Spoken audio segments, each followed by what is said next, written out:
On the 12th of April 2024, LRL owned 37428 drags 2119 and recently repainted 37798 on 0 Zulu 28 Shirebrook to Canterbury South. All three were destined for the EVR Diesel Gala.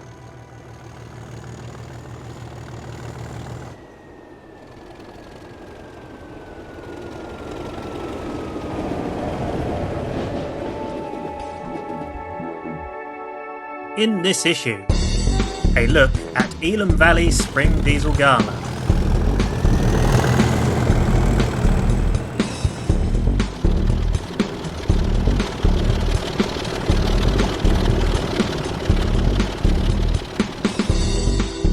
Various loco moves on the main line.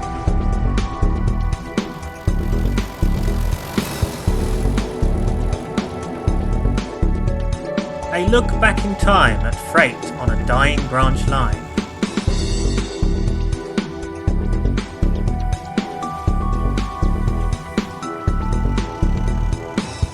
A collection of archive footage.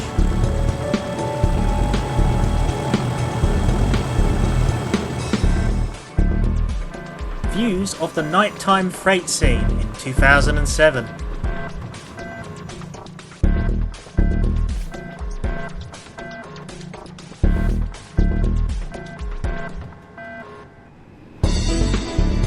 A look at the island line, both past and present.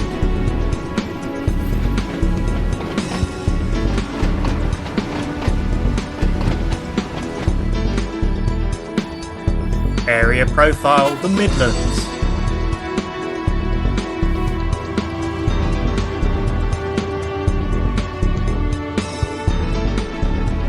Flying Scotsman on tour.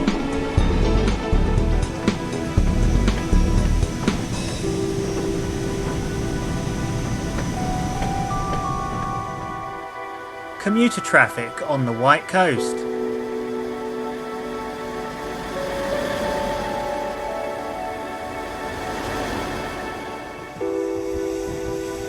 A look at the RH&DR Gala.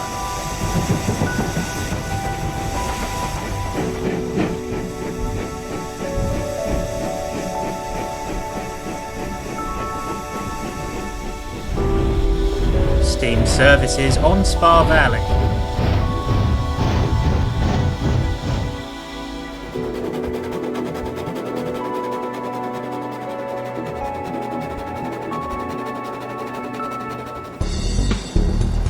Class 37s in action.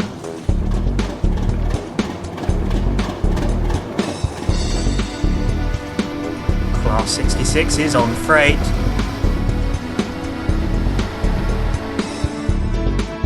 A look at the sudden demise of Hesticombe Works.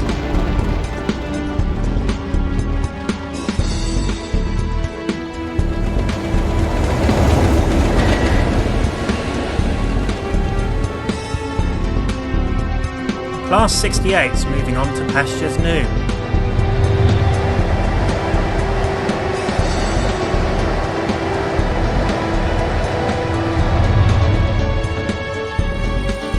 A look at the test train scene in recent months.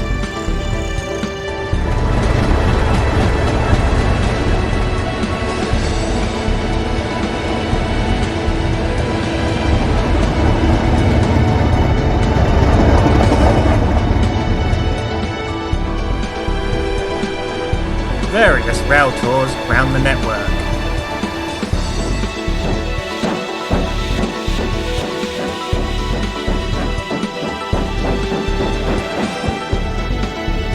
And finally, a look at the MVHR Diesel Gala.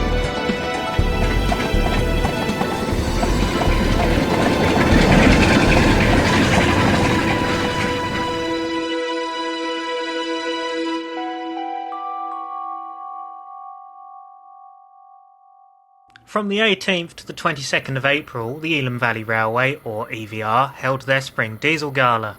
We will now look at workings on the first day of the gala, on the Thursday. First comes resident Class 33, 33015, leaving Pennin on the 12:20 service to Canterbury South.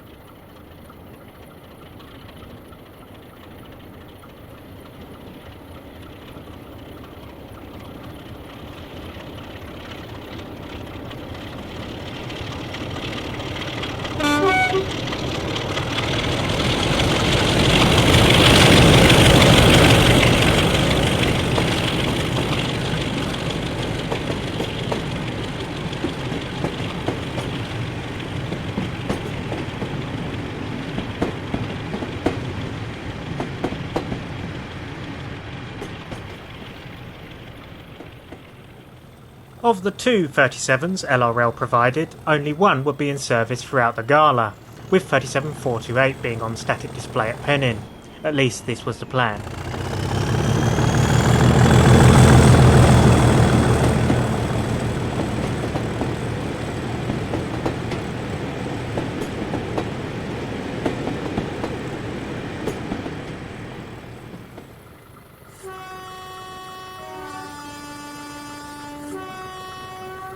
'2119 was also in action, still carrying its faded coat of BR blue. This is the 1040 service from Pennin.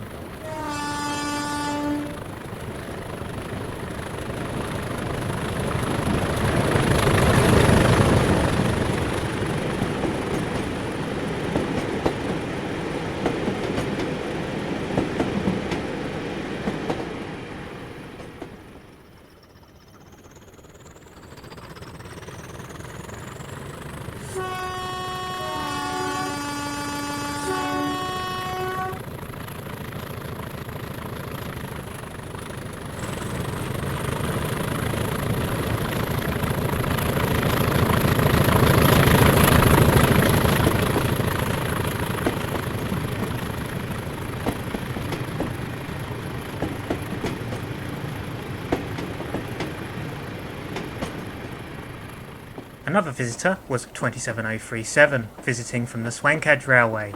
Here it's seen departing Elam, heading towards Lyminge.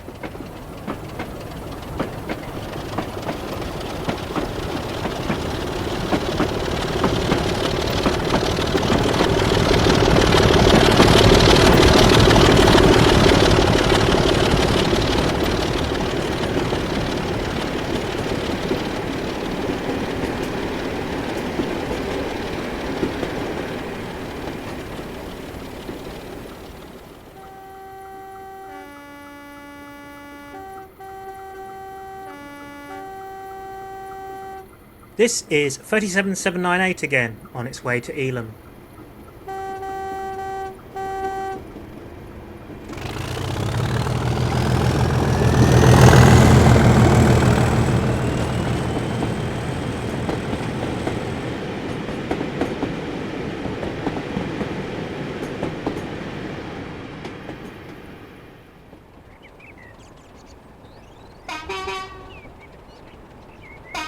Visiting from the Ashbourne Valley Railway is 25295, making its way to Canterbury South.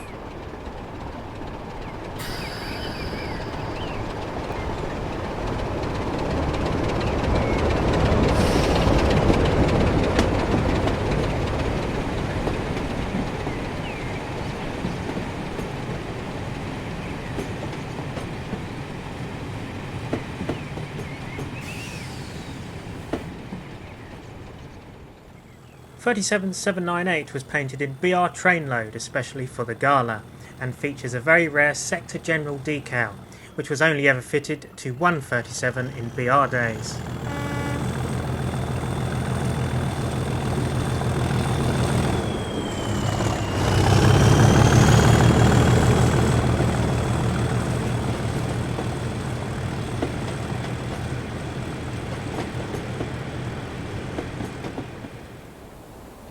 Sit back and relax as we see 25295 at work during the evening of the Thursday.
Towards the end of the evening, 37798 was in charge of an empty stock move from Pennin to Canterbury South. During this, 798 failed, with its engine shutting down. Thankfully, the train managed to coast to Elam, where a rescue loco could be dispatched.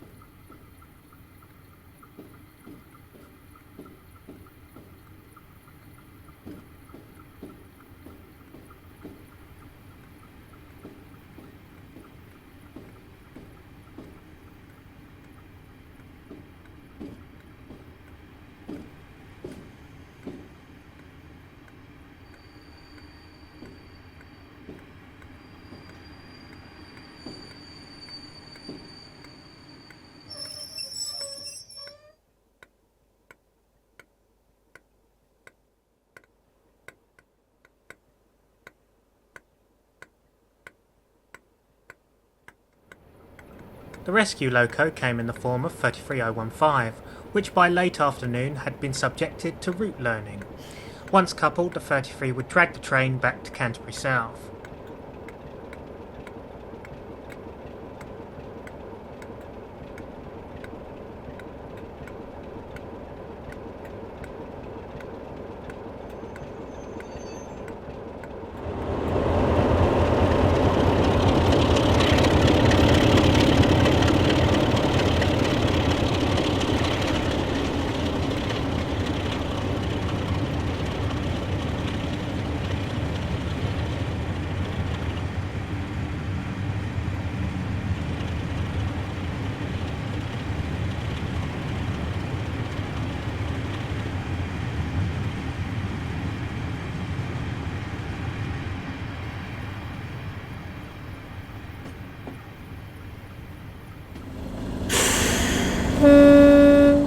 (37798) was sidelined for the rest of the gala, and in its place LRL offered 37428, which was originally going to be on static display at Pennin throughout the gala. This is the service out of Canterbury South on the Saturday.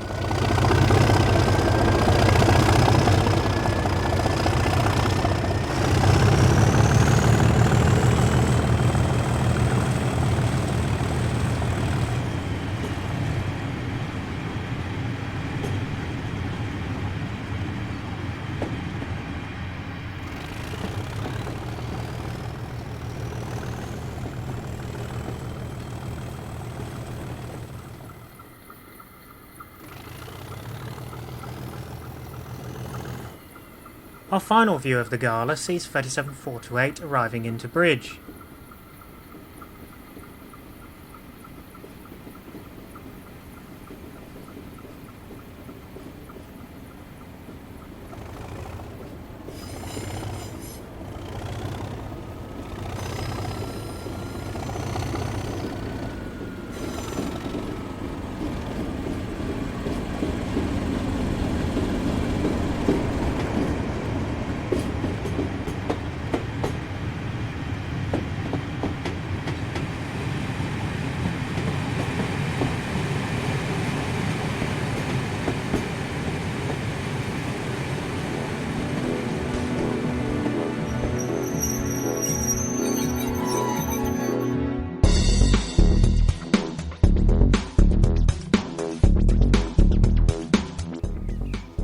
A classic vantage point on the west coast route at Greenholm on the climb to Shap.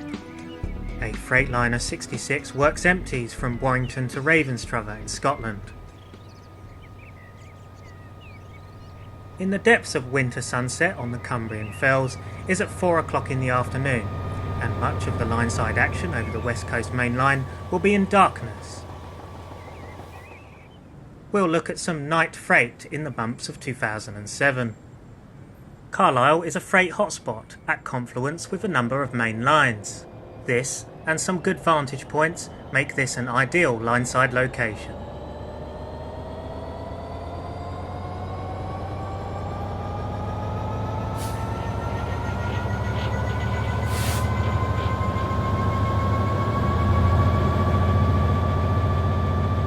We're at the southern end of the station. This is a departmental working for Tyne Yard.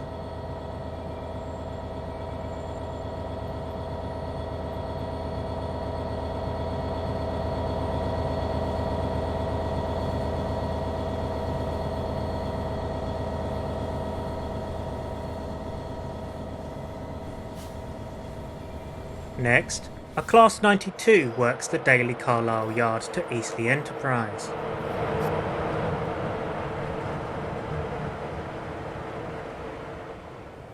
A Class 66 works northbound coal empties from Warrington to Ayr.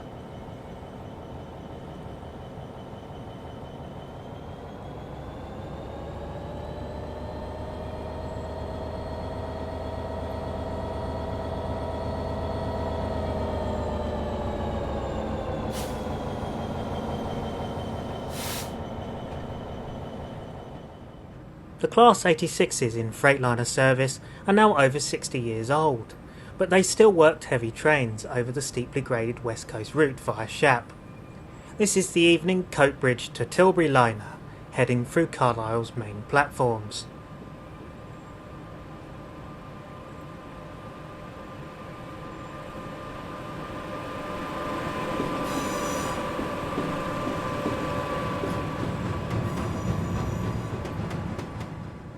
A DRS 66 works north with an intermodal duty from Daventry to Coatbridge.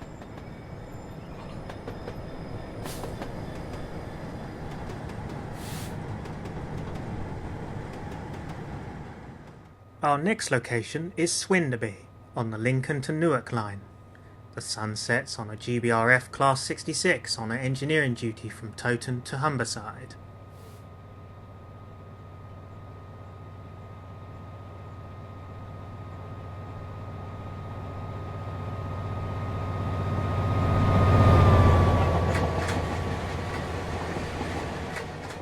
At Newark Castle, a Class 60 heads south on loaded tanks from Kingsbury to Lindsey.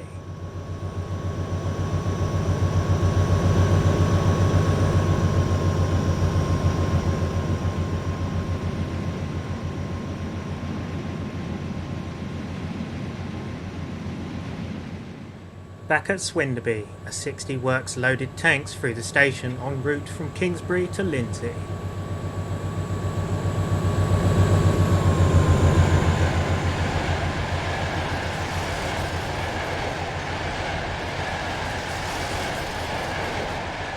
This GBRF 66 is working an intermodal duty from Felixstowe to Doncaster. It's routed via this line and the west curve around Lincoln to avoid the East Coast Mainline. Now we move to Kensington Olympia, a favourite London hotspot for observing freight.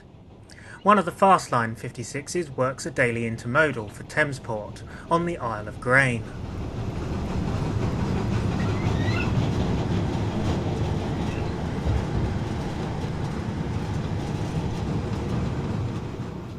Now more veterans at Chester, with a flask train from Valley on the Isle of Anglesey, powered by the usual pair of DRS Class 37s.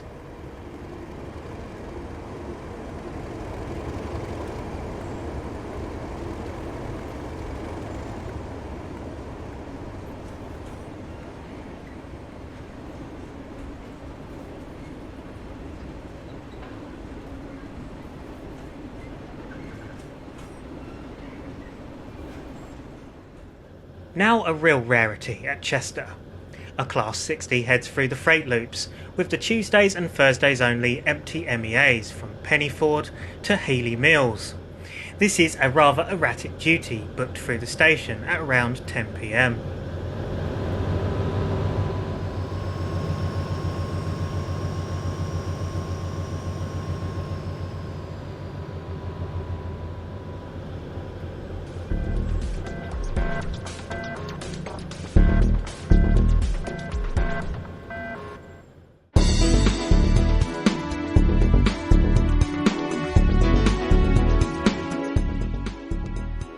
Following the Elam Diesel Gala, 37428 was once again used to transport 37798 and 2119. Also in the consist was ex-Spanish tractor 37883, which was on its way to Shirebrook for inspection. The following day saw all four LRL liveried 37s on a convoy from Shirebrook TMD to Wigan LIP.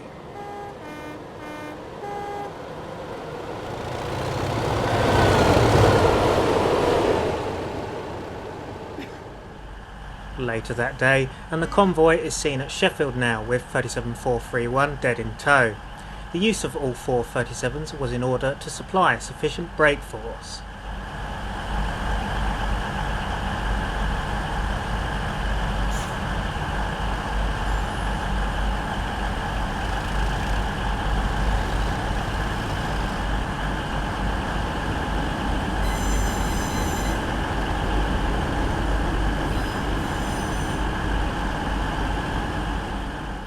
This is 0 Alpha 37 Wigan to Shirebrook. 37431 is owned by the Tunbridge East Group and will be restored to service by LRL.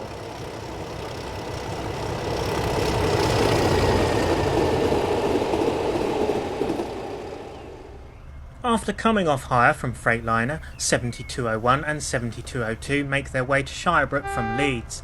Currently all 3 Class 70s are for sale.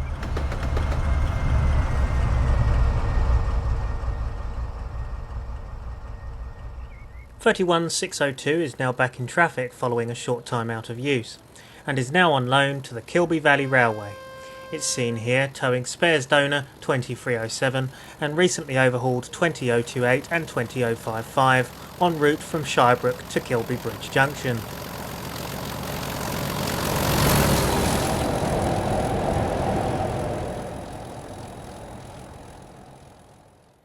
On Saturday the 10th of May, Locomotive Rail Services ran the Midland Explorer 2 rail tour from Sheffield to various other areas, mainly in the Hope Valley and the Peak District.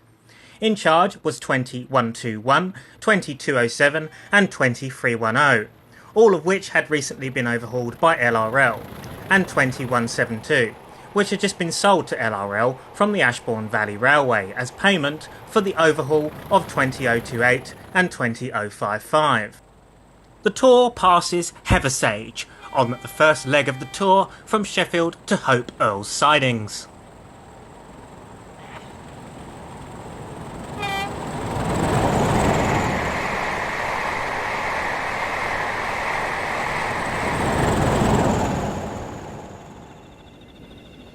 Once at Earls Sidings, the tour traverses down to the Hope Cement branch.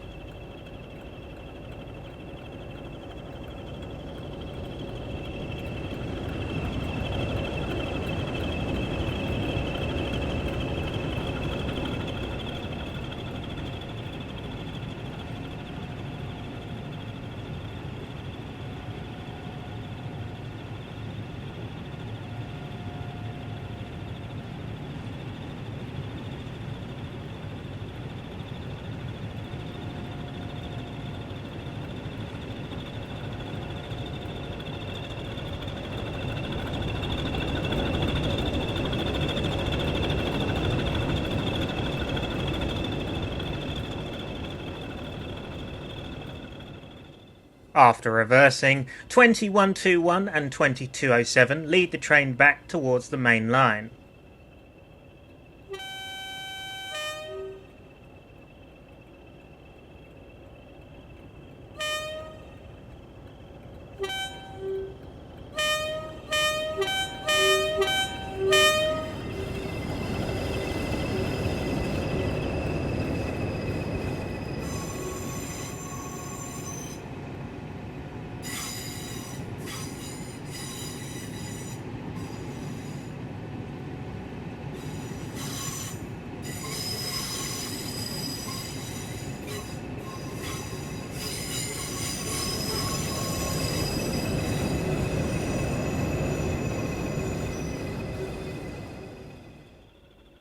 Now the train departs Earls Sidings on the 1 Zulu 21 Hope Earls Sidings to Buxton.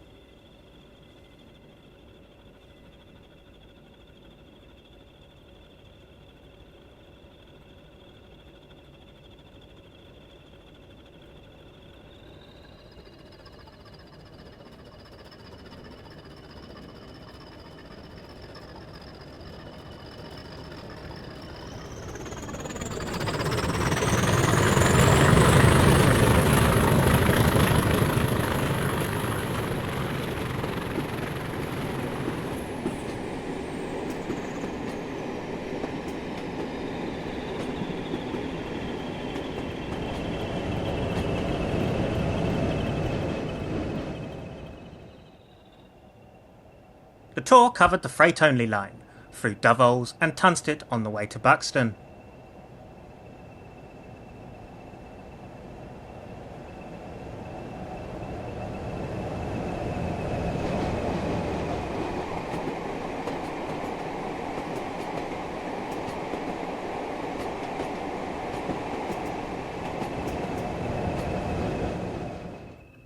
The tour also included a small trip to Tunstead itself, seen here at Great Rocks Junction.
After a stop in Buxton, 2310 leads the train on the 1 Zulu 22 Buxton to Stockport. The original Midland Explorer rail tour ran on the 26th of November 2022, with 37428 and since sold 37074. Overall, the tour ran around 6 hours late due to major problems with the coach in stock.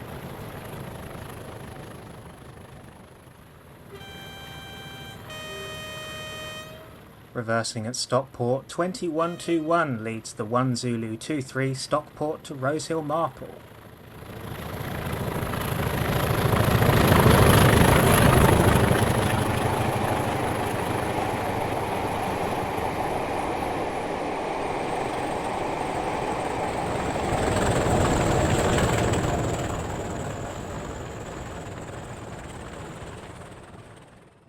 One Zulu 23 would reverse at New Mills South Junction, and now heads through New Mills Central on the way to Romney Junction.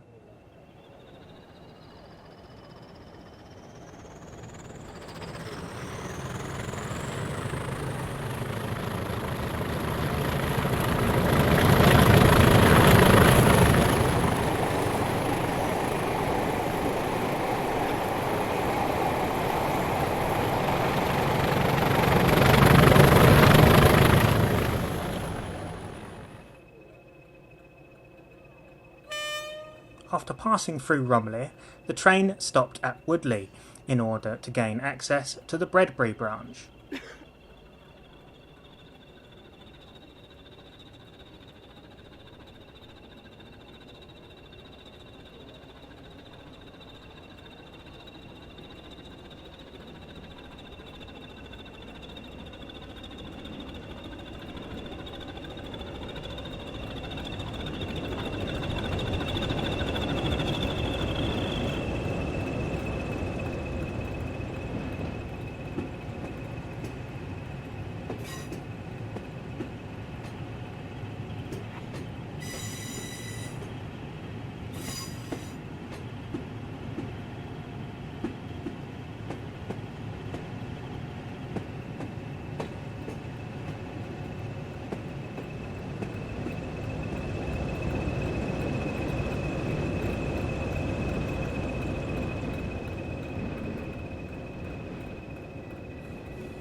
After a trip down the Bredbury branch, the train is seen passing Romney again, this time en route for Rosehill Marple.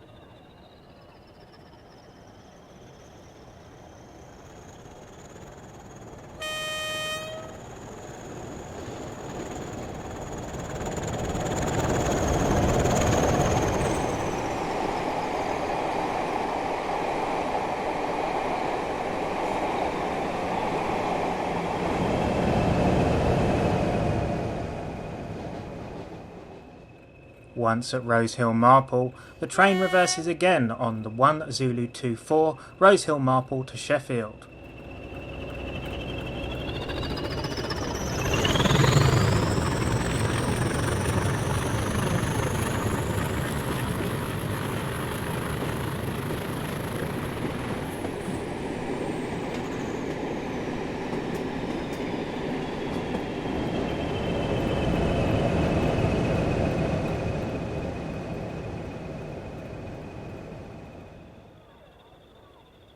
Our final view of the Midland Explorer 2 sees 2121 and 2207 leading the tour past New Mills en route for Sheffield.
We shall now look at a range of subjects on the freight scene in the early to late 90s.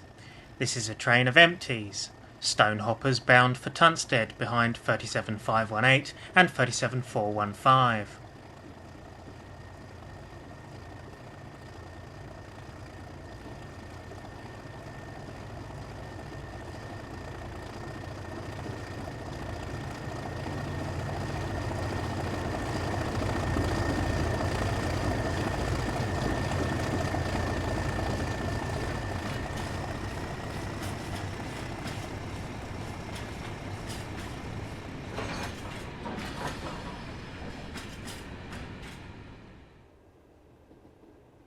On another occasion, the same pair are seen again approaching Great Rocks Junction en route to the TMD at Buxton.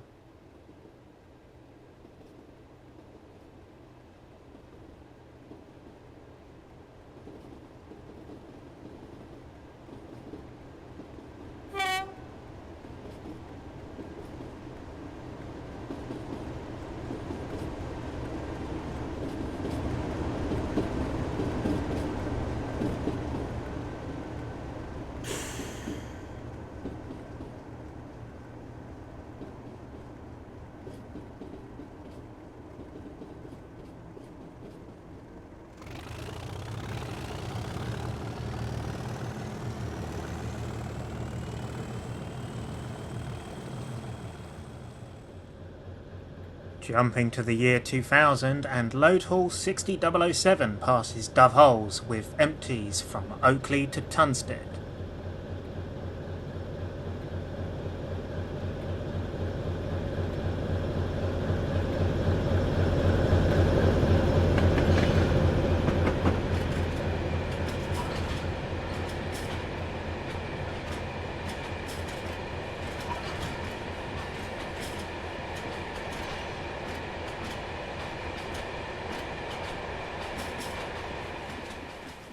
On the 10th of July 1996, newly repainted 37416 and 37518 tackle the gradient past Dove Holes with loaded lime from Tunstead to Dean Lane.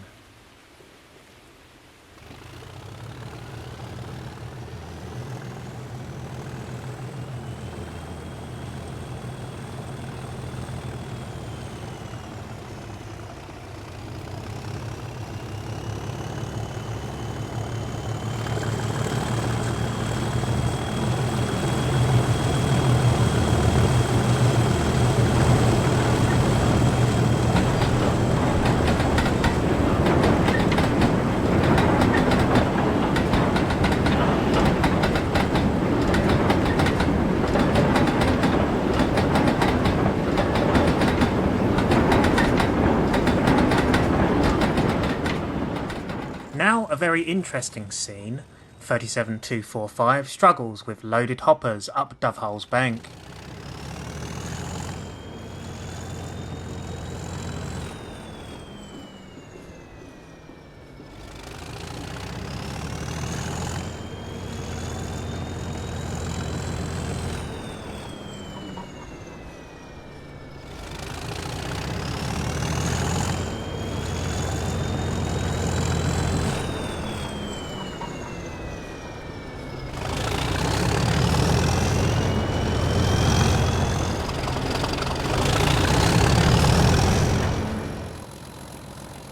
During the early 1990s, 31230 was mainly active on departmental trains around the south.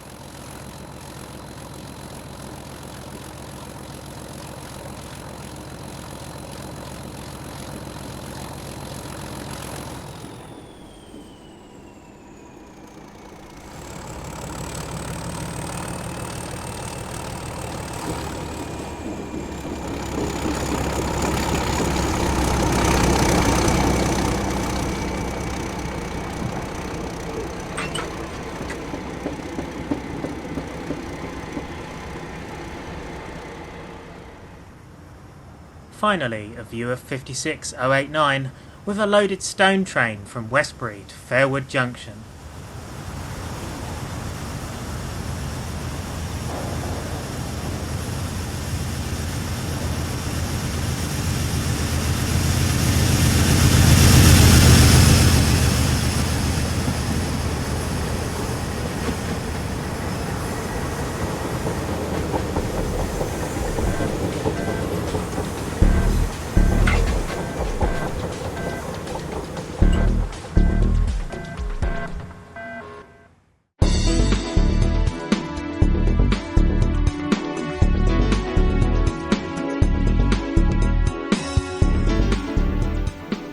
On the 21st of April, the Birmingham Railway Museum's TWW Castle Class 7029 Clun Castle ran a tour from their base at Tyseley to Lincoln.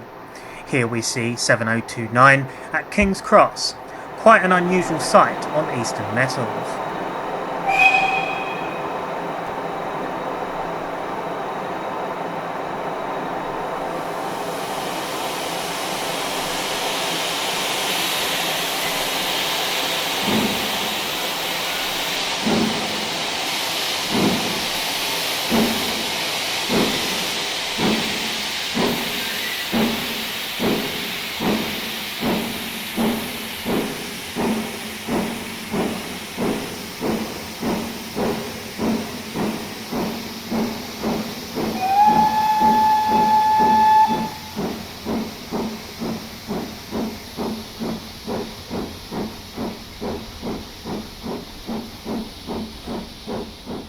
After leaving King's Cross, the tour heads towards Finsbury Park. Tyseley's own Class 47773 was seen on the rear of the consist, providing ETS.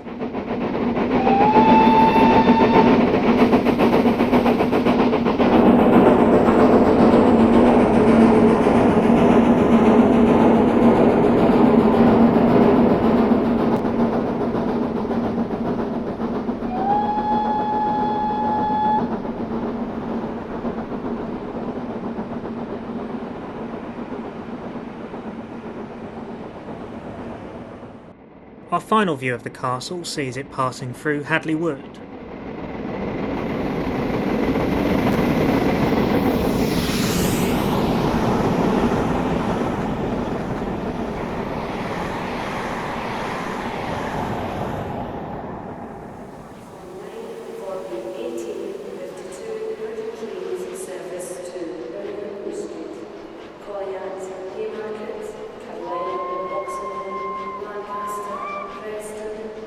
On the 11th of May 2024, celebrity locomotive 60103 Flying Scotsman ran a rail tour from King's Cross to Aberdeen. We see the tour here at Edinburgh Waverley.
Flying Scotsman was built in 1923 by the Great Northern Railway, with its original number of 1472. The locomotive is now over 100 years old, quite an achievement for a mainline locomotive. After getting a green signal, 60103 departs for Aberdeen, with 47245 trailing behind.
We now move over to Fort William in the West Highlands. The famous Jacobite runs from April all the way through to October, with the train usually being hauled by Stanier Black 5s. On this occasion, specifically the first week of May, saw the Jacobite diesel assisted due to high fire risk following a spell of dry weather. We see a rare sight of West Coast owned Class 47, number 47245, which ran top and tail with 45212 on the morning service, while 37518 assisted 45407 on the afternoon service.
Four 45212 now departs with the morning service to Mallaig.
The Jacobite is quite possibly the most beautiful and scenic train journey anywhere.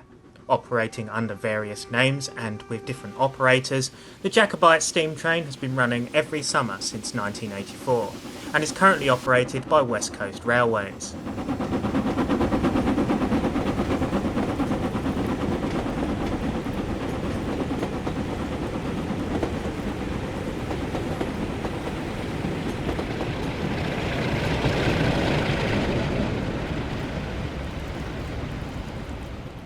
"45212 is now seen passing by Loch Ill outward bound en route to Mallaig. On the return trip, it will pass 45407 at Arisaig, giving the rare sight of passing steam.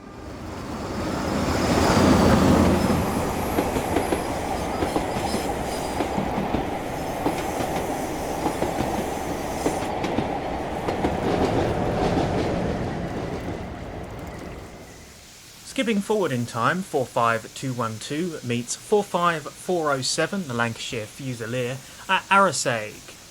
45212 is seen approaching platform 2 with 47245 on the rear with a train for Fort William, while 45407 waits with the afternoon service to Mallaig.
"45407 now gets the off for Mallaig, with 37518 trailing on the rear.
Prior to becoming the Swancatch Heritage Railway, the line from Hordle Junction continued past the current terminus at Wellow and led to Knowlesey Junction, and up until the year 2000, trains of scrap metal were delivered to the Knowlesey Steelworks. In the late 1990s, the usual motive power was spare unrefurbed Class 37s.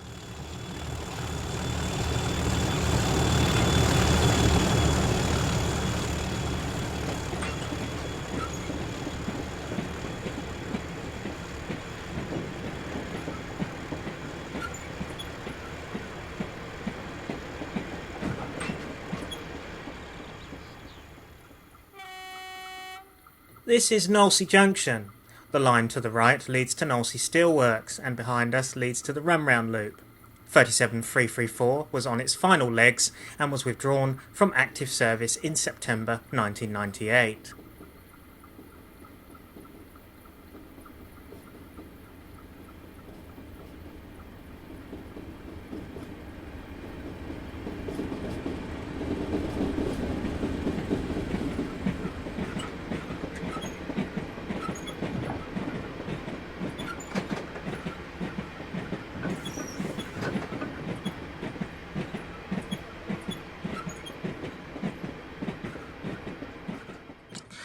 The loco will now back the train into the steelworks for unloading.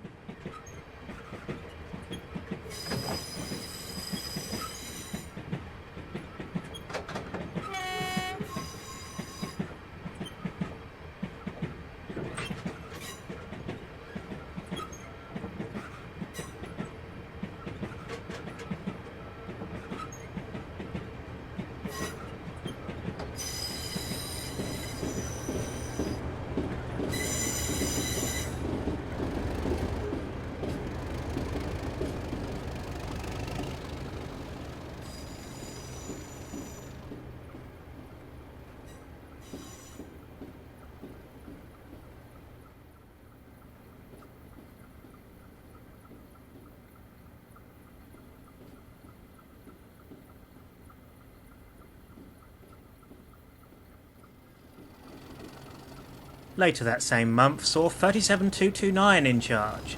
This is the train of empties being brought out of the works. Note the use of the now redundant ARC wagons.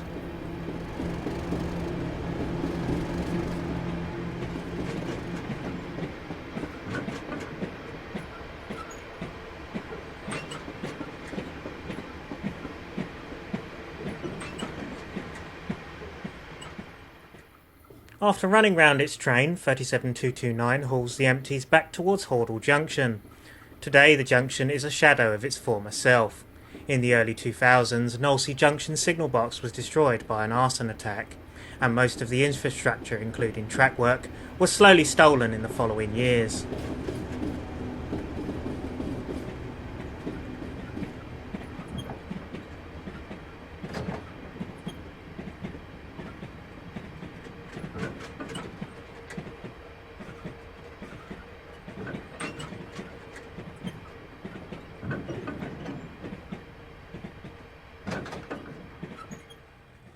Now a real rarity in early 1999. Royal Scotsman liveried 37428 was allocated to the scrap run. To see a refurb 37 allocated to this run was extremely rare, let alone a loco as prestigious as 37428.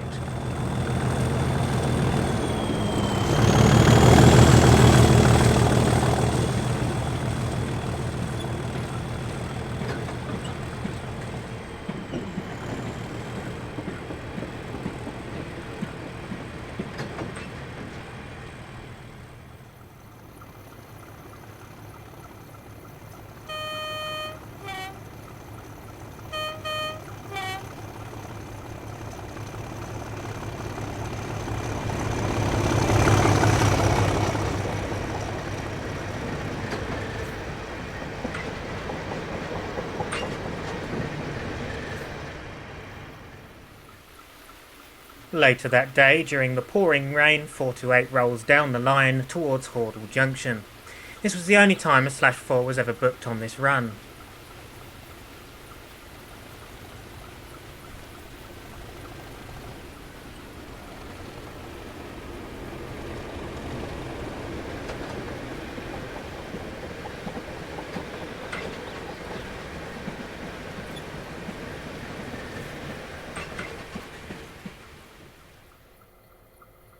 A sight no 37 fan wanted to see came in the form of 66002 on the 3rd of September 1999. This was a test run by EWS to test viability of using Class 66s on this run.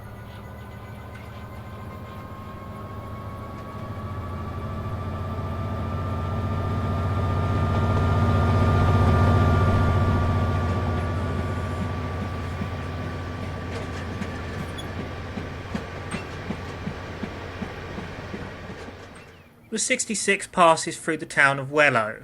Following this working, Class 66s became somewhat regulars on this run. However, small handfuls of 37s still sometimes made appearances.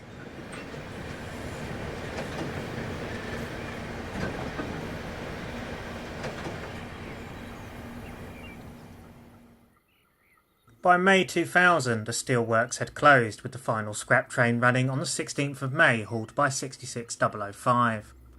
On the 12th of June, 56120 top-and-tailed with 31601 and 31602 on a rail tour, which became the final train ever to traverse the line to Knowlesey Junction.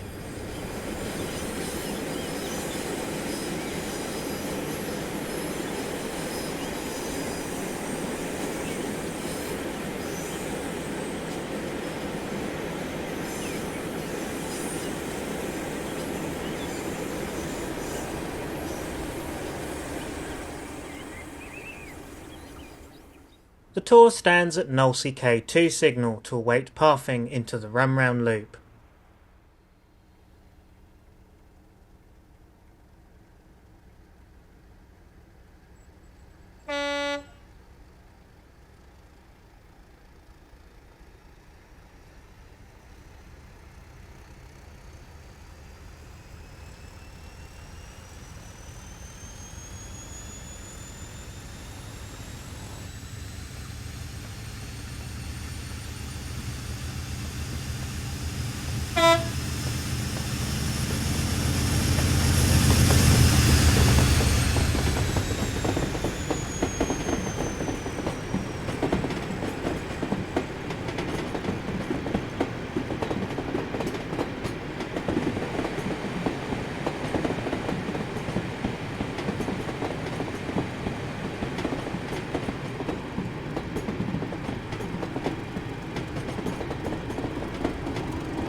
Now the 31s will lead the tour up to the boundary of Knowlesey Steelworks.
The 56 then hauls the train back towards the run round.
Finally, the pair of 31s tackle the gradient out of Knowlesey.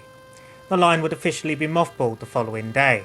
However, no other trains would use the line, and it was officially closed shortly after the fire at Knowlesey Signal Box. The hope for the Swankage Railway to one day extend to Knowlesey is looking slim, with Swankage's current financial state. Only time will tell.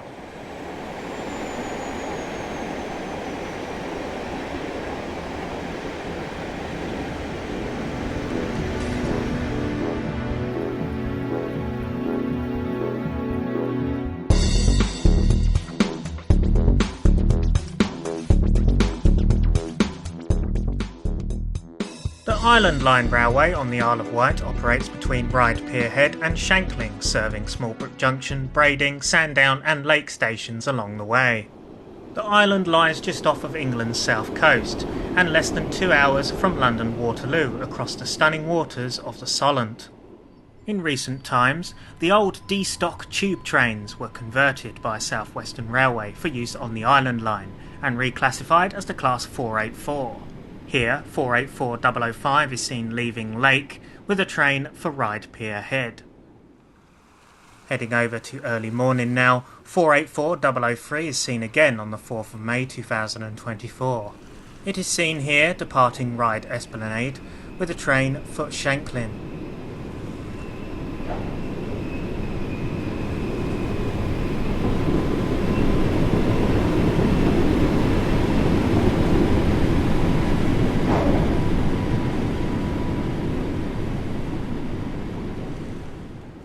484005 appears to be quite irregular on this line. It is seen here arriving into Smallbrook Junction, en route to Ryde Pier Head.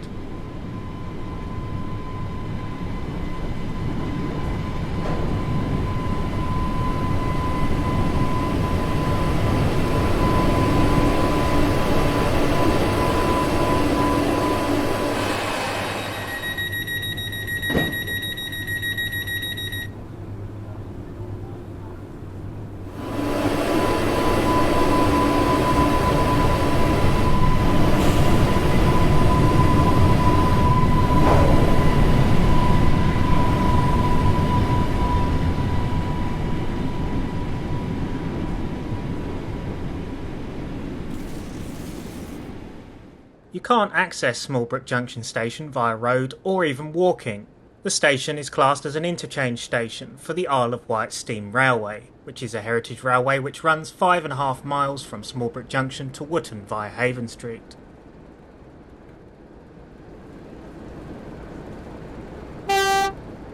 Due to high fire risks, the usual steam service was replaced by diesel. Visiting Class 09 Shunter 09007 or D3671 is seen departing Smallbrook with a mixed train for Wootton in the hot afternoon sun.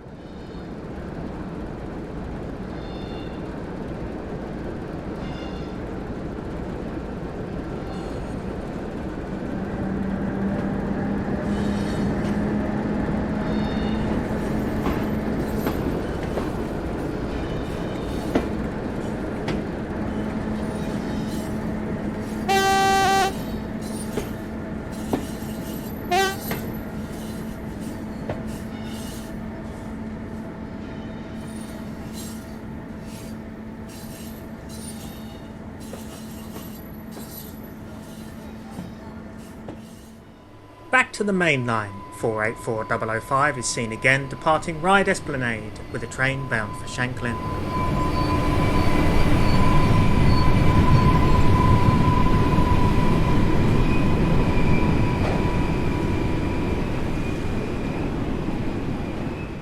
We shall now take a nostalgic journey into the past to see how much has changed in and around the Island Line in the past 25 years.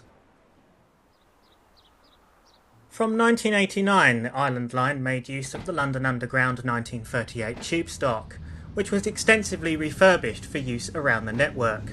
This was despite having already been used for nearly 50 years on the London Underground network. They were first seen in iconic Network South East colours and reclassified as Class 483. Here, 483003 is seen departing Sandown for Shanklin.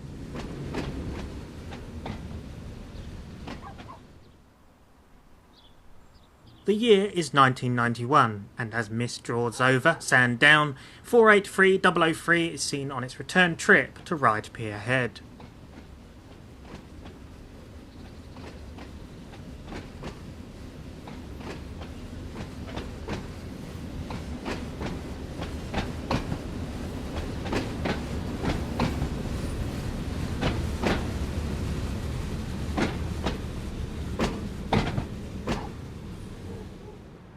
Sandown and Ryde St John's Road are the only passing points for trains on the Island Line. However, in recent times, a new passing loop was installed at Brading. Our present location, Ryde St John's Road, sees 483003 again, this time with a train for Shanklin.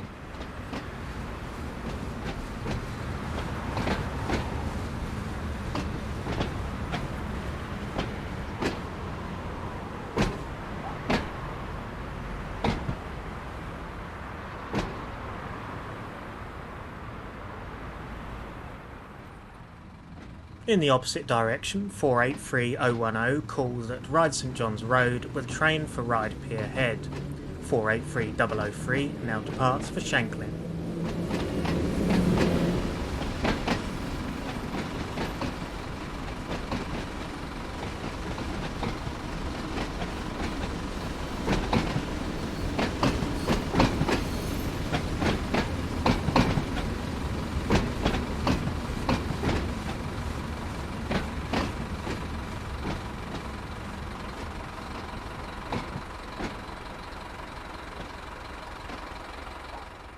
To finish up the year 1991, 483010 is seen departing St John's Road for Ryde Pier Head.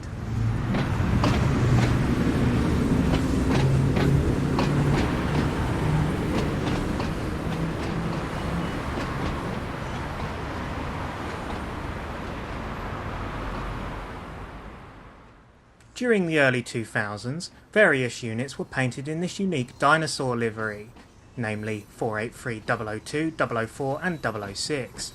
Here 006 is seen arriving into Ryde Esplanade with a train for Shanklin.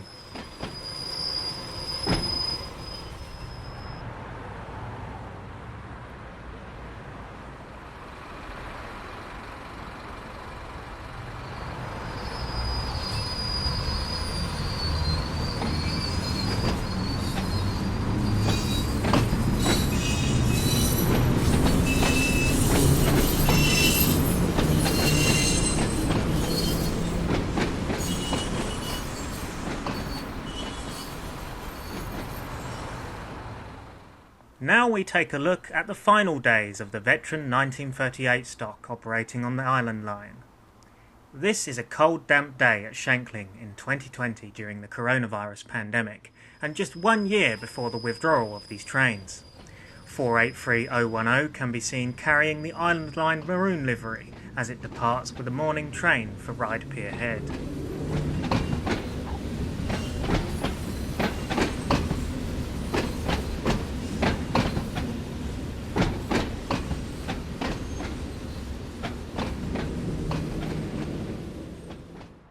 Ryde Pier Head offers excellent scenes. 483008 is seen departing the station for Ryde Esplanade en route to Shanklin. The backdrop of the sea in the glorious sunshine is a sight to behold.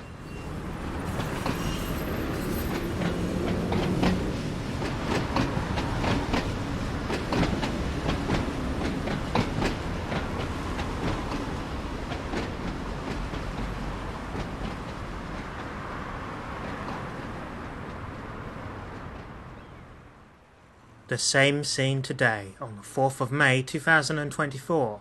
484005 departs Ryde for Shanklin. The sight of the D-stock trains running on the network is still something to get used to.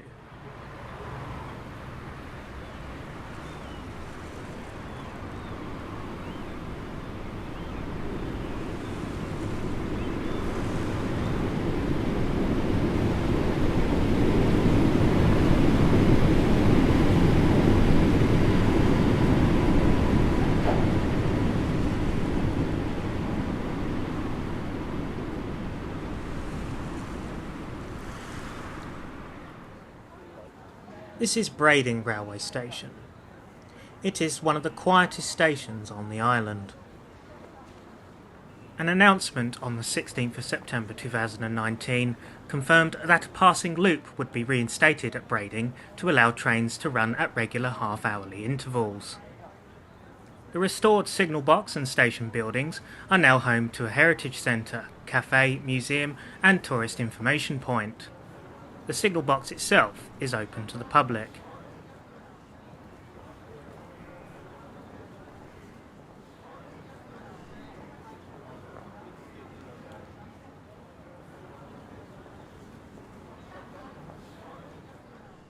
The usual suspect, Class 484, 484 005, is now seen approaching the station. The Island Line closed in January 2021 for upgrade works in order to facilitate these new trains. It was scheduled to reopen on the 1st of April 2021 with the new fleet of trains, but delays to the required infrastructure work as a result of the COVID-19 pandemic extended the shutdown period by 6 weeks to the 13th of May 2021. And then problems with the software of the trains further delayed their introduction. The line reopened to passengers using the Class 484 stock on the 1st of November 2021.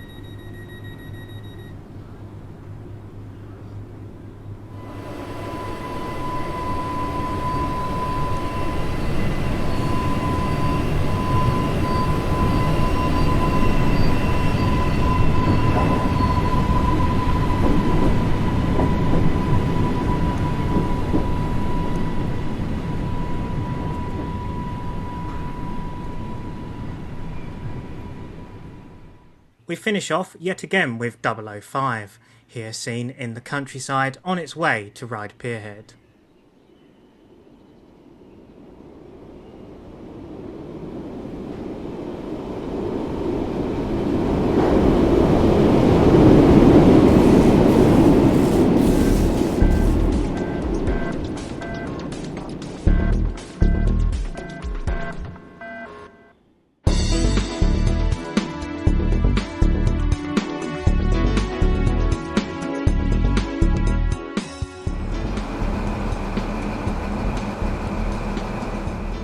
We now take a step back a few years to September 2020, starting at Derby in early evening.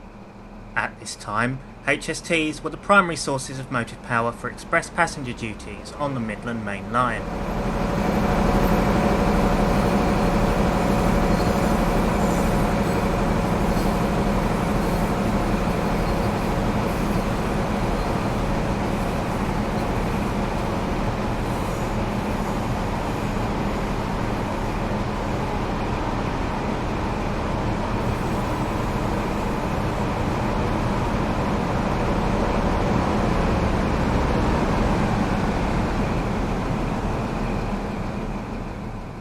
Originally known as the Intercity 125 and then reclassified as the Class 43, the HSTs are one of the most famous trains on Britain's railways.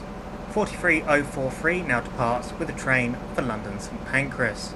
In a year's time, all HSTs are to be replaced by Class 222 Meridians.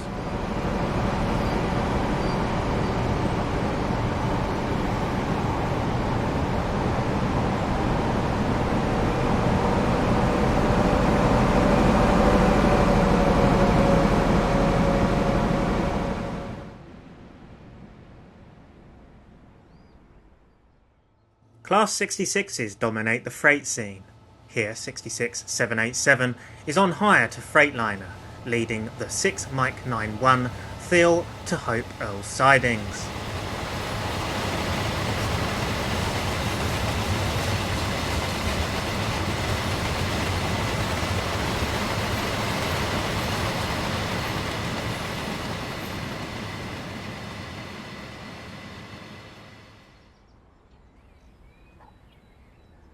Now we move to East Midlands Parkway. 66109 heads through with the 4 Mike 70 Chesterton Redland siding to Mount Sorrel sidings.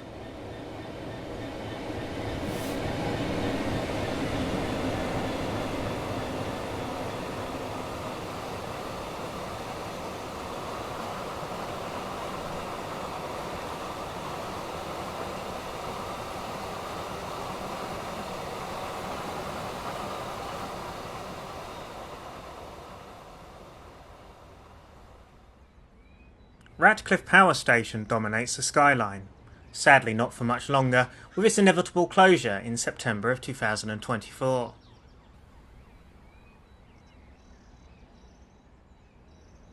Now we witness some HSTs at full chat through the station.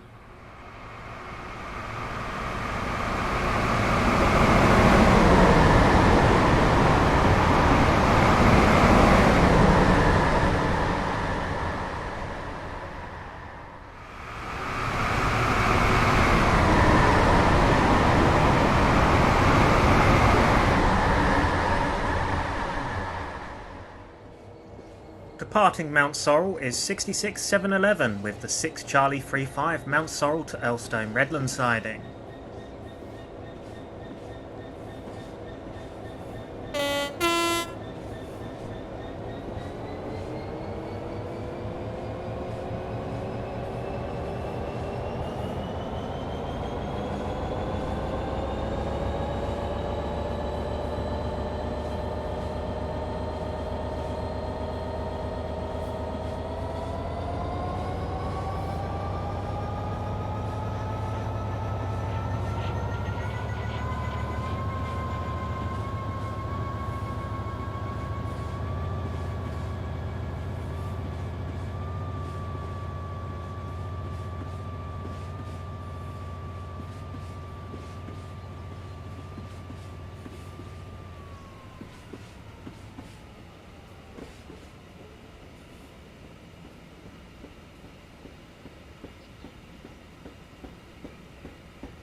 Now a miserable morning at Leicester Station. 43081 and 43064 head into the station with a train for London St Pancras.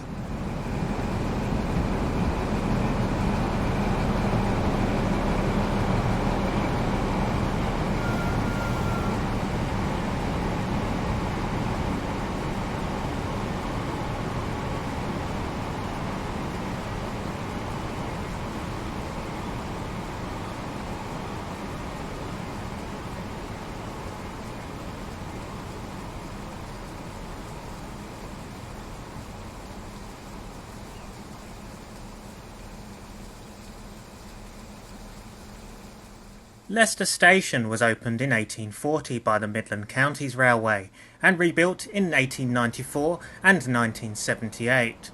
The Midland Mainline runs from London St Pancras to Sheffield and Nottingham and is 99 miles north of St Pancras.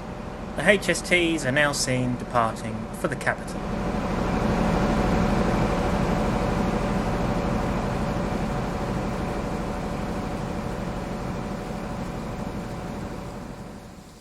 Stopping passenger services are usually taken by Class 156s and Class 158s. Here, 158774 in the new East Midlands Regional Purple livery is seen terminating in Platform 4 with a train for Lincoln.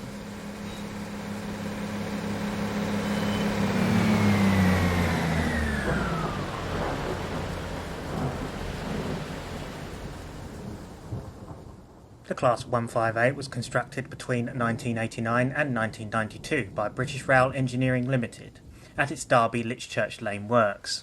The majority were built as 2-car sets. Some 3-car sets were also produced during September 1990. The first express printers were operated by ScotRail. The type was promptly introduced to secondary routes across the Midlands, Northern England, Wales and the South West. BR Large Logo liveried 66789 heads through the freight loop with the 6L42 Mount Sorrel to Barham loaded stone.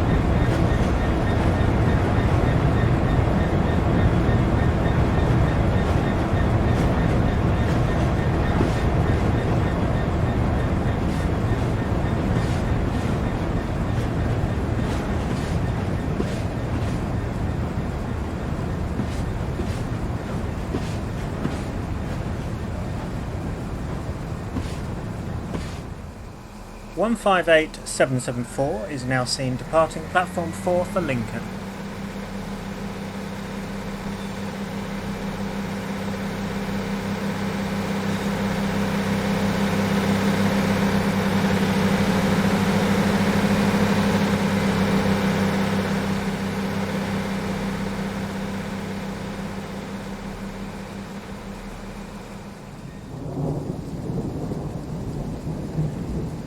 Our final view at Leicester sees a HST set consisting of 43043 and 43048 arriving into Leicester with a train for London.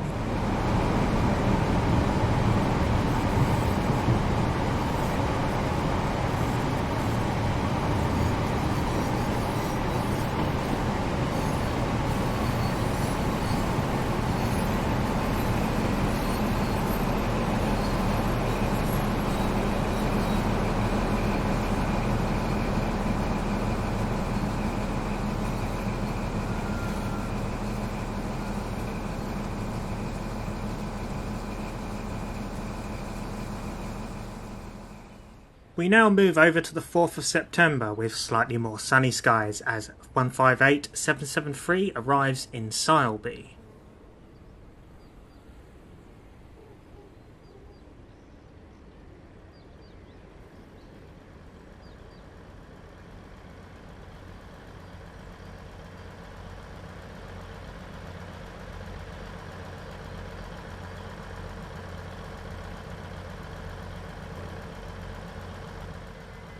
Once all doors are closed, the unit departs for Leicester.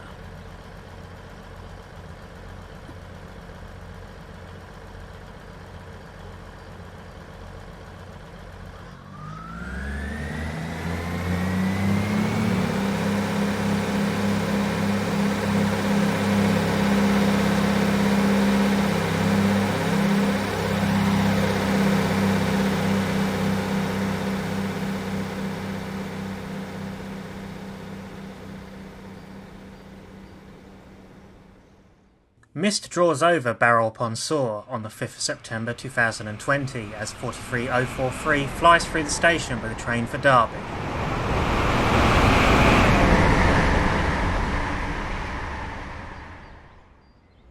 The stopping passenger service from Lincoln to Leicester was in the hands of 158858 in the East Midlands livery. Here it is seen arriving into platform 2.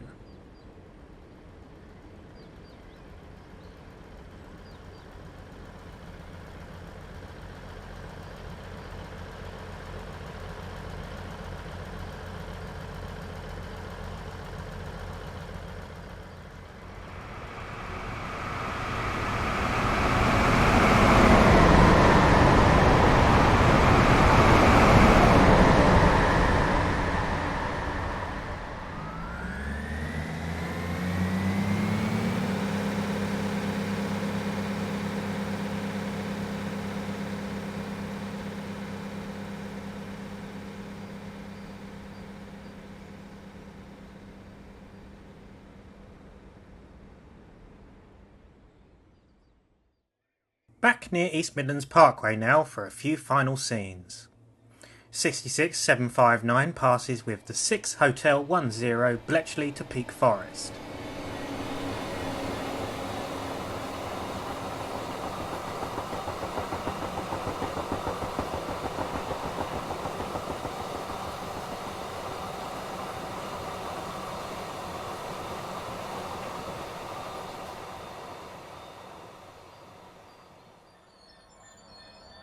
Seen at the Mount Sorrel site is 66792 departing with the 6 Lima 43 Mount Sorrel to Kennet Redlands.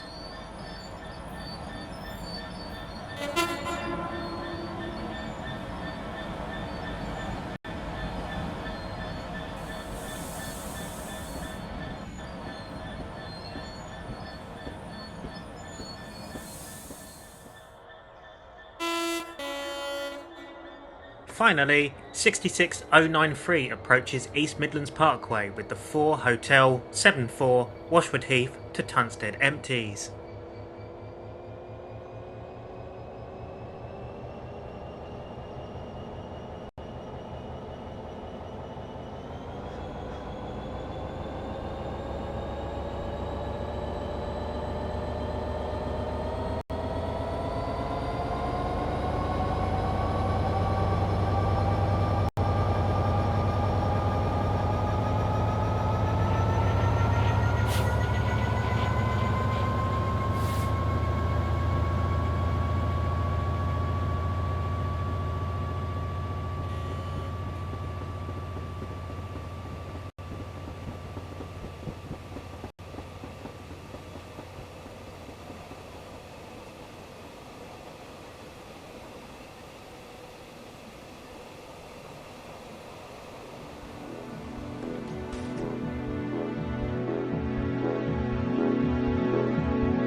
Flying Scotsman, the world's most famous steam locomotive and a legend of steam. We take a look at a range of clips once again in the past, specifically on the 7th of September 2017. Flying Scotsman was visiting West Somerset Railway and operating shuttle services between Minehead and Norton Fitzwarren. It is seen here preparing a train in the morning at Minehead.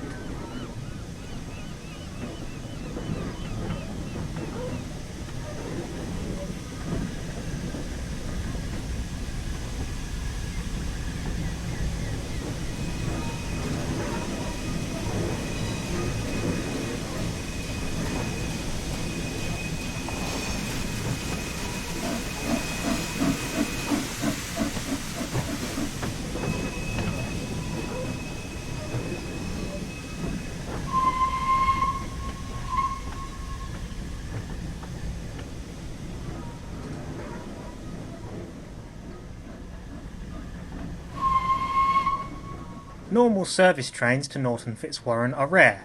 However, the West Somerset Railway were holding a special steam gala event from Thursday through to Sunday. Scotsman now moves into the platform to couple to its 4-coach rake.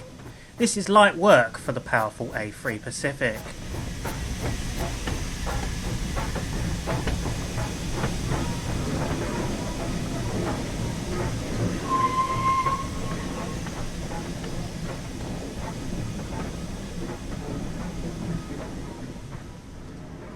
About 50 to 20 minutes later, Scotsman departs the 9:30 Minehead to Norton Fitzwarren service, with a tail lamp still present. Whoopsie.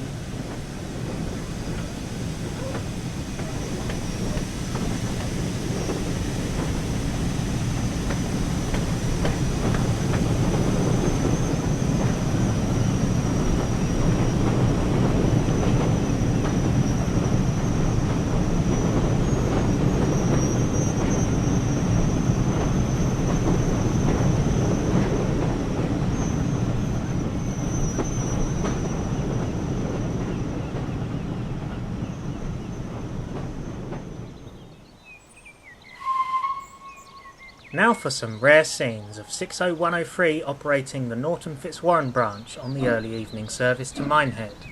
Here the locomotive is seen departing Norton with its very large, short 4-coach rake.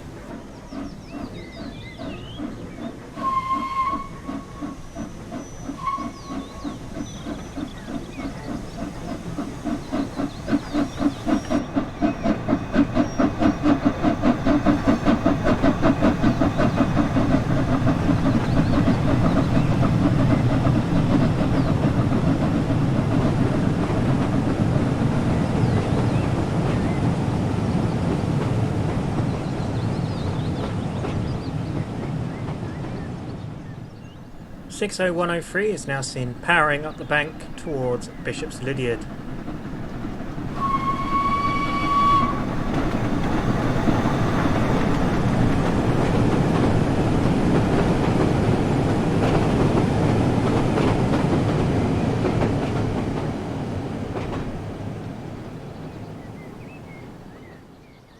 Now a final view in West Somerset, Flying Scotsman en route to Bishop's Lydeard. The late summer sunshine really puts this iconic locomotive in good light.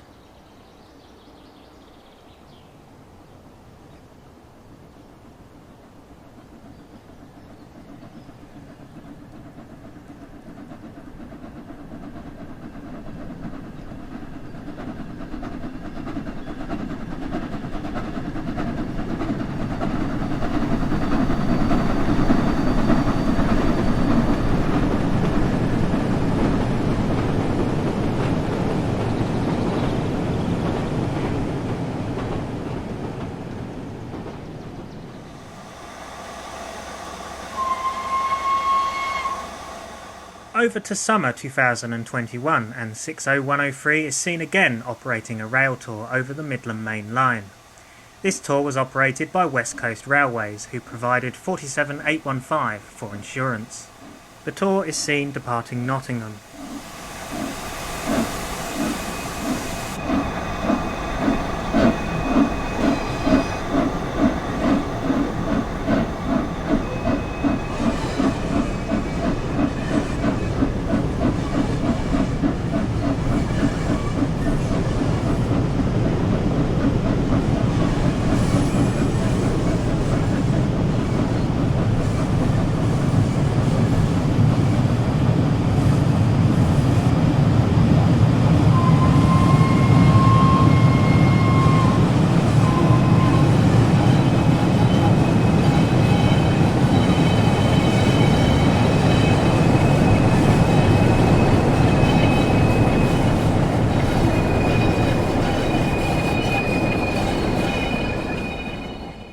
final view of the Icon of Steam sees it heading towards East Midlands Parkway en route to Leicester.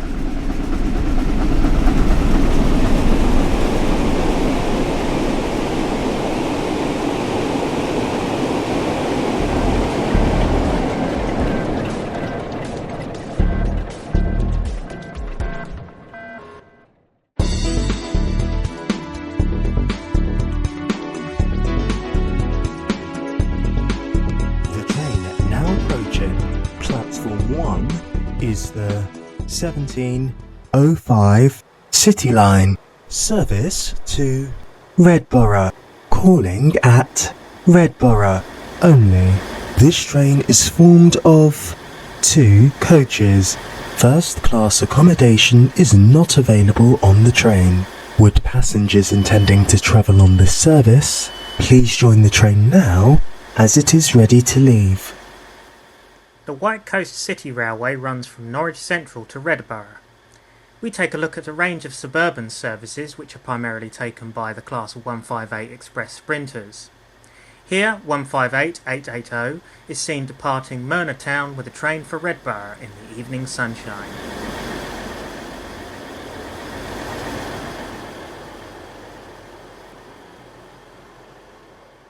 The next train to arrive at Platform 1 is the 1756 City Line service to Norwich Central, calling at Norwich Central only. This train is formed of 2 coaches. First class accommodation is not available on the train. Moving over to Bracknell Parkway now, 158827 departs with a train for Norwich Central.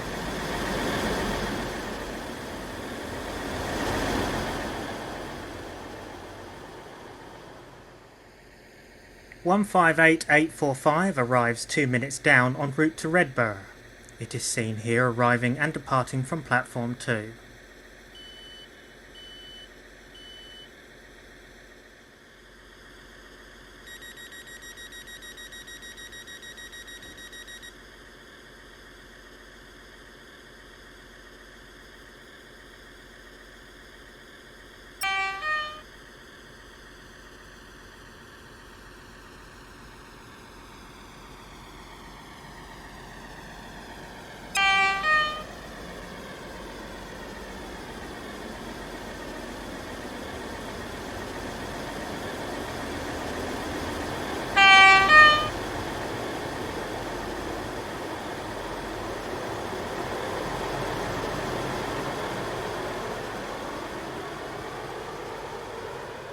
Our final scene of the City Line trains sees an unidentified Class 158 terminating at Norwich Central. Note the centre window, a feature unique to this earlier variant of Class 158.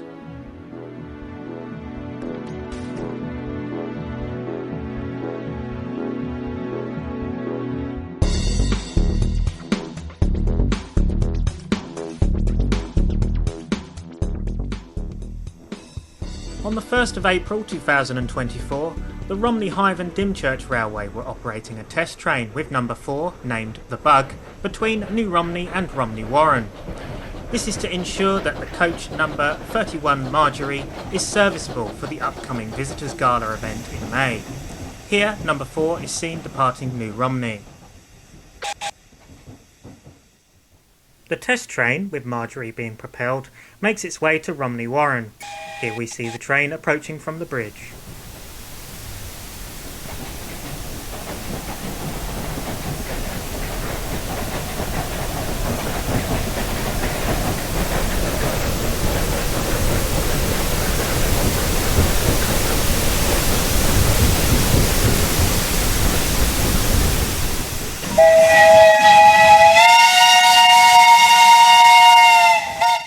Romney Warren is a little used station on the RH&DR.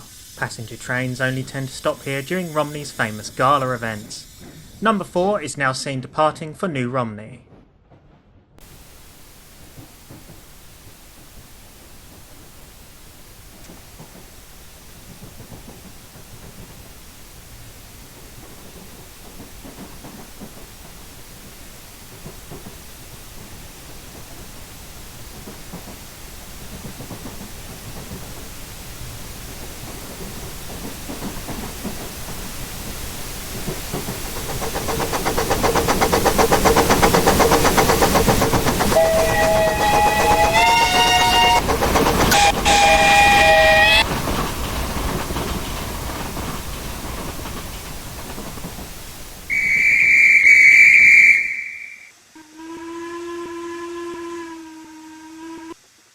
On the 26th of May 2024, the Visitors' Gala was in full swing, and on this rare occasion, none of the RH&DR's resident locomotives were in operation.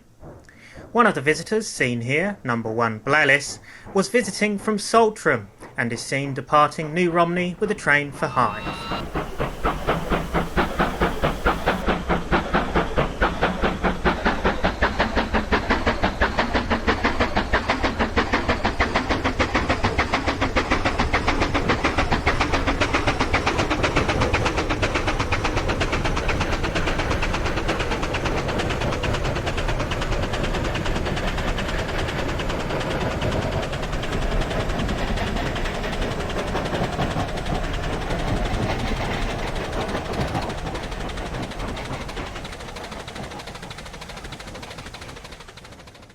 The Red Dragon from the Windmill Farm Railway was really being tested over the weekend. A small locomotive like this is not really meant for heavy trains. Here the loco is seen struggling as it makes its way into Dungeness with a 7-coach train from New Romney.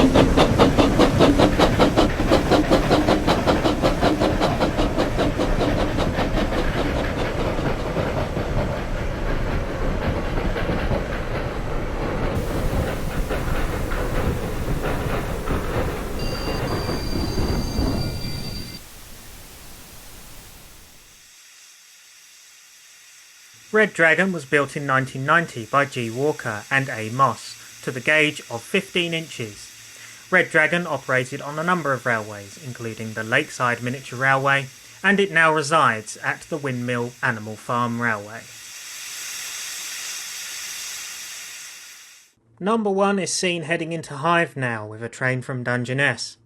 Hythe is known for its magnificent roof structure and is a popular place for passengers to start their journey along the nearly 100-year-old 15-inch gauge railway.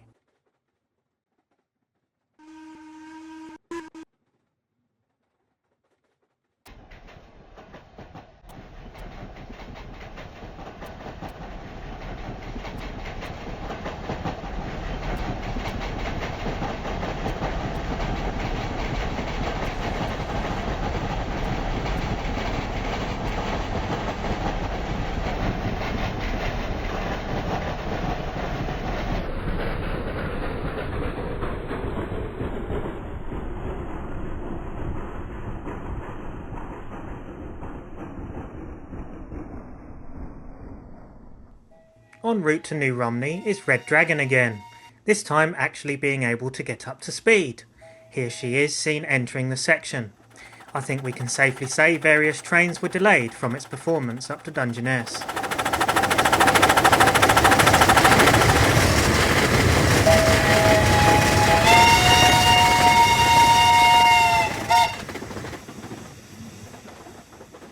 Now a double header led by the Leak and Manifold tank, visiting from the Elm Valley Railway.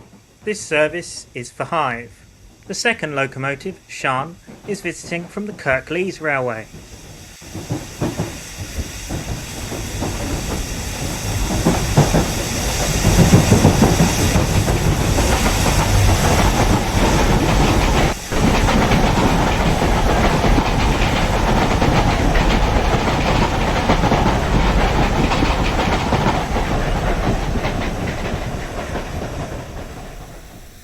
Before departure to Hythe, loco swaps take place at New Romney. The Leak and Manifold tank is removed from the set to be put to bed in the sheds at New Romney as the day is starting to draw to a close.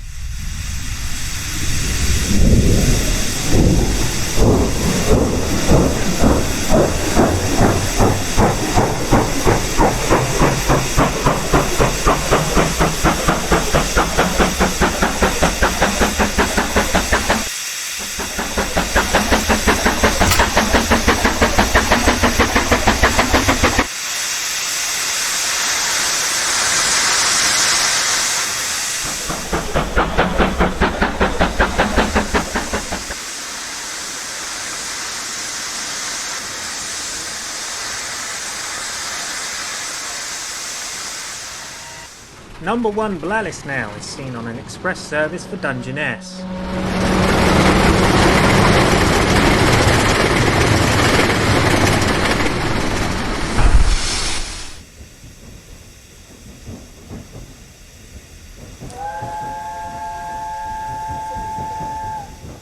Sean is now seen leading the train to Hythe, and one of the last double headers of the gala, we're visiting Loco Carrillaman.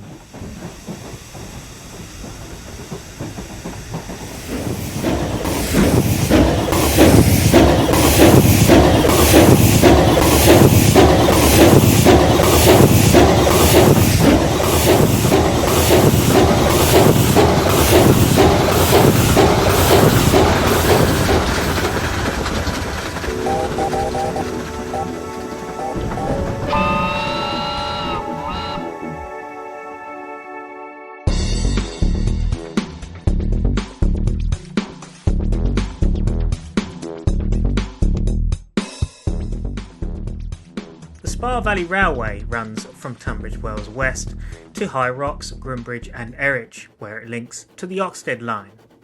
It crosses the Kent and East Sussex border, covering a distance of 5 miles. One of the main sources of motive power is number 62 Ugly, seen here en route to Tunbridge Wells West with 31430 Sister Dora on the rear. The Spa Valley Railway has its origins in a charitable society formed on the 13th of September 1985 to purchase and reopen the Tunbridge Wells West to Erich line. The society was named the Tunbridge Wells and Erich Railway Preservation Society. In 1996, the Preservation Society teamed up with the North Downs Steam Railway, which relocated from Dartford. They helped establish a base. A new platform was built at Tunbridge Wells and services began running to Cold Bath Bridge in December 1996.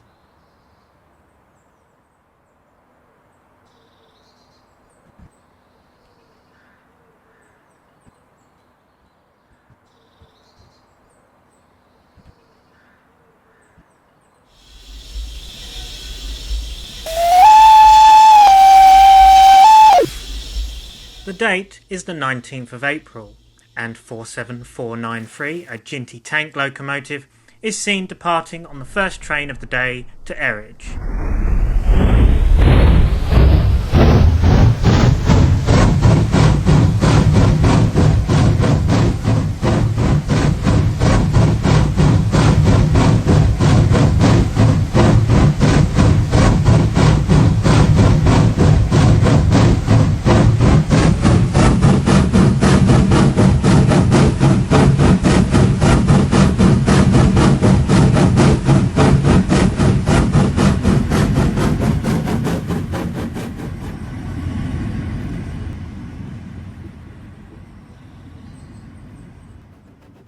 The Ginty, also known as the LMS Class 3F, is seen passing High Rocks en route to Grumbridge.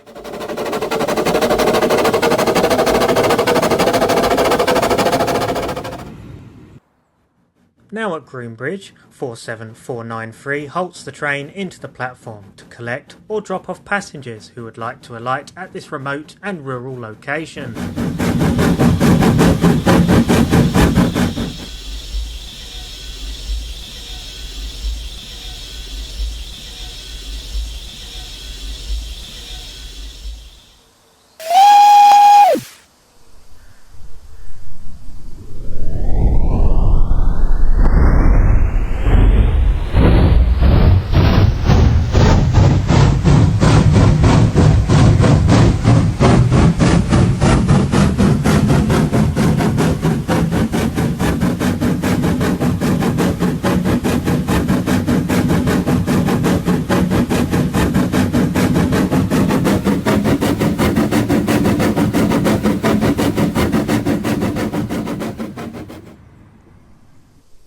At Erich, number 62 departs the bay platform to couple to the rake of coaches in order to take the train back to Tunbridge Wells West. This is due to the fact that there is no run-round loop situated at this station.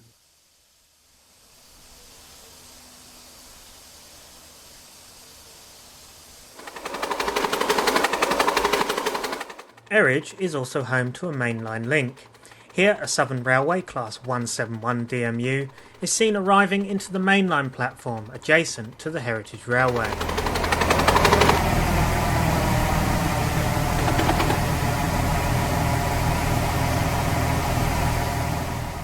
On this particular day, a road and rails demonstration was going on in the car park at Erridge. Traction engines and steam lorries could be seen in operation.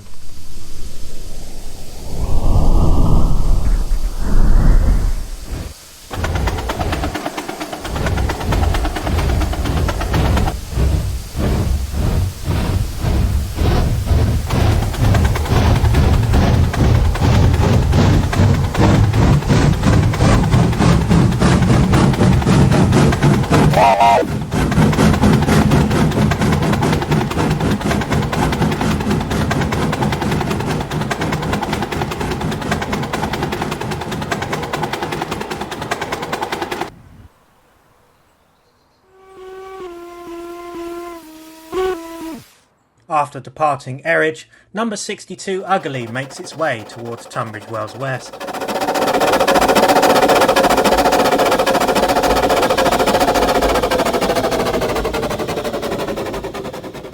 Unlike Erridge, Tunbridge Wells West has a run-round loop, enabling locomotives to run round the train and connect to the other end.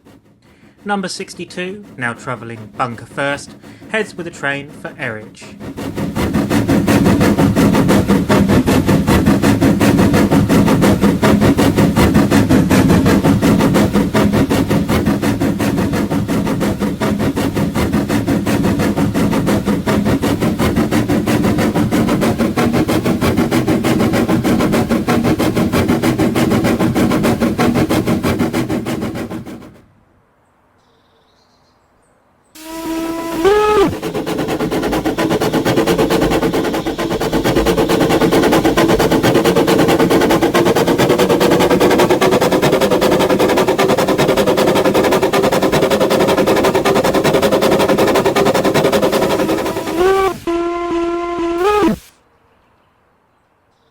Our final view of the Spa Valley Railway sees 47493 with a train for Tunbridge Wells West. Heritage railways are a great way for stepping back in time and seeing what life was really like in the days of steam.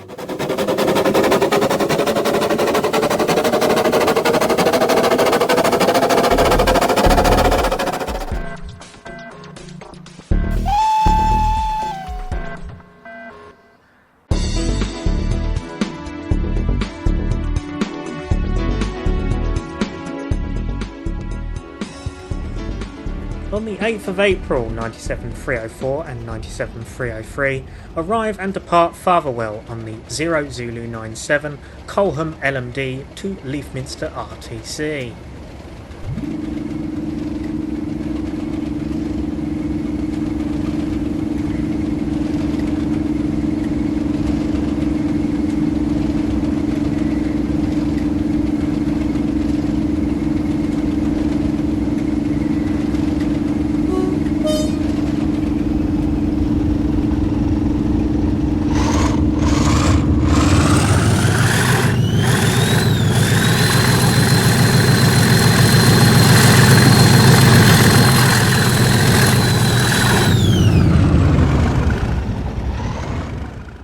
By this point, 97304 had lost its John Tiley nameplates, ready to receive its new name in the short term.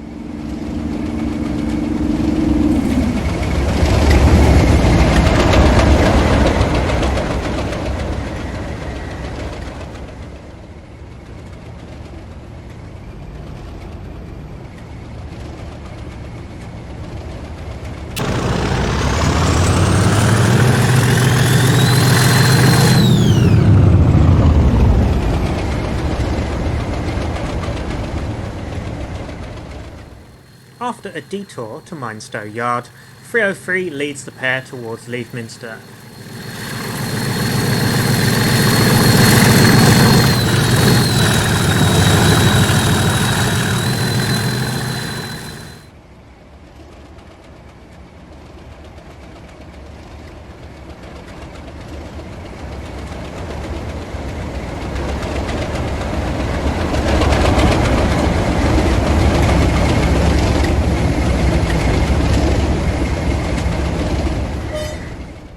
the 12th of April, LRL's 37906 was dispatched on a route learning run in readiness for a new contract. Here, 37906 exits Saltmarsh TMD on the 0 Echo 94 Saltmarsh TMD LRL to Buxton Dock Gypsum Terminal.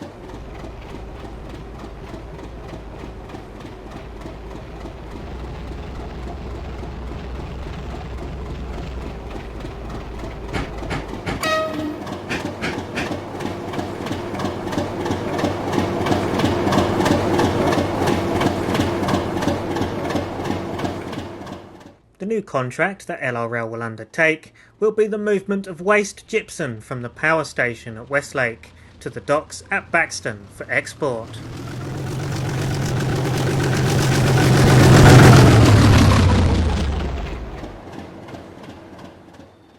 "37906 now creeps into Lanfield Station to wait the passing of two freight trains.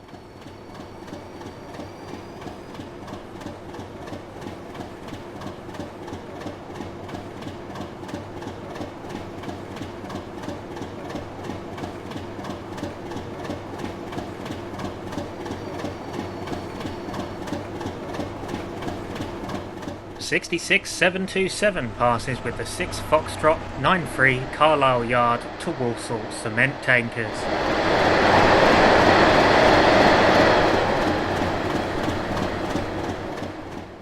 It's followed by 68009 and 68011 on the weekly 6 Mike 63 Oakchurch to Bridgewater nuclear flask train.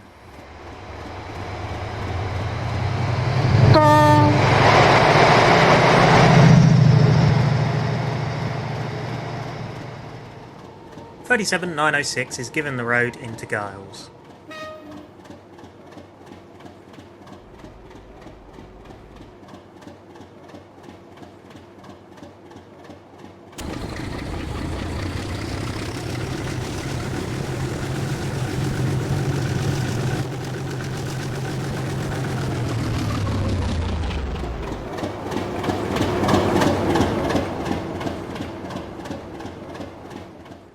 "37906 has recently received some cosmetic features by LRL staff. This includes a black head code featuring a small slug logo and the unofficial name of Ruston Pioneer.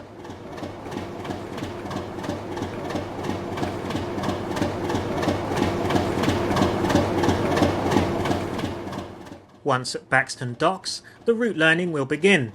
Although booked into Buxton Gypsum Terminal, the loco only went as far as the stopboard on the entrance to the docks before reversing.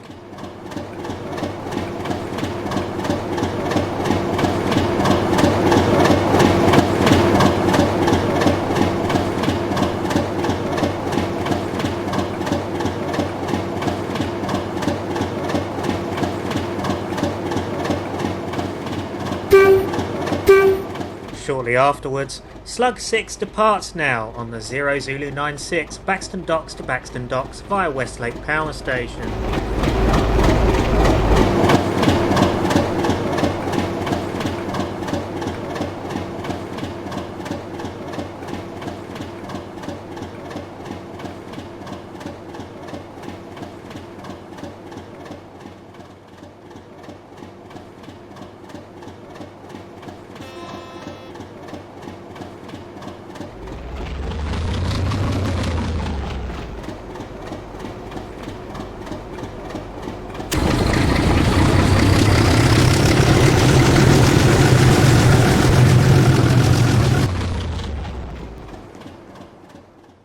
The loco ran between Westlake and Buxton 3 times before heading back to Saltmarsh under 0D95.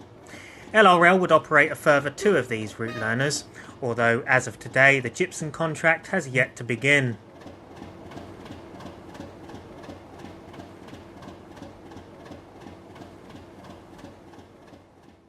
On the 26th of May, RRL utilised 37207, which had recently returned to mainline traffic on a driver training run from their base at Buxton. Here the loco passes Barcy en route to Seaford.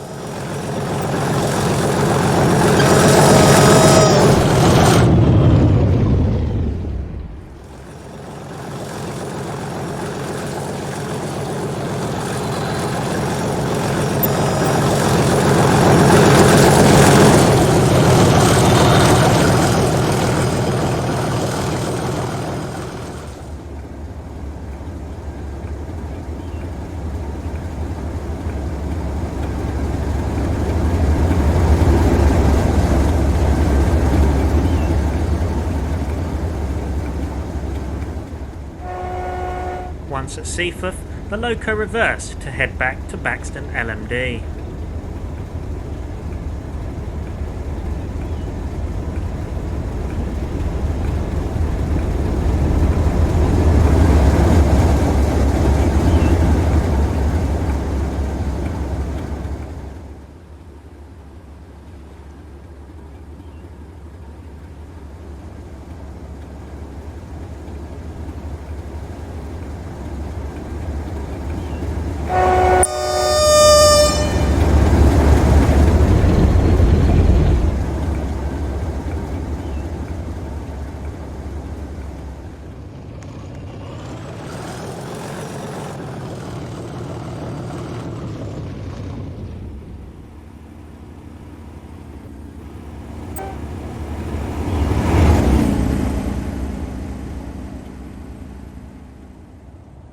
A few days earlier, and Saltmarsh Rail Services Sole Class 37078 was tasked with going to the MVHR to collect the Class 15 loco groups D8233.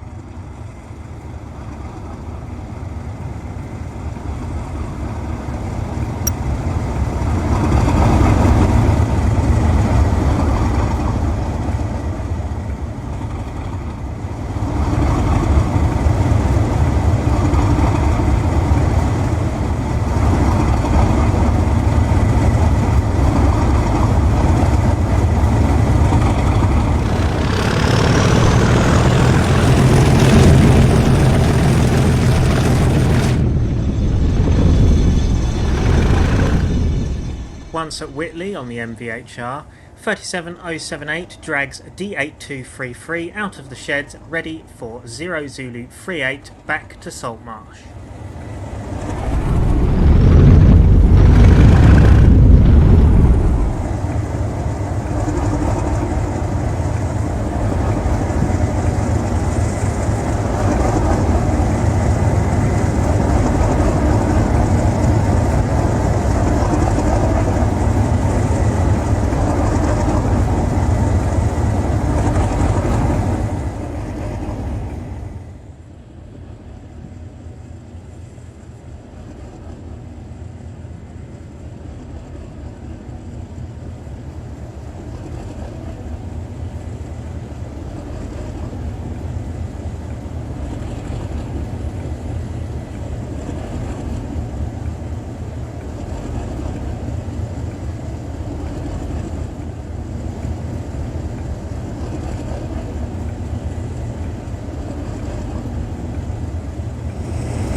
30th of May 37207 was utilised on RRL's land recovery contract and arrives here into Buxton Light Engine.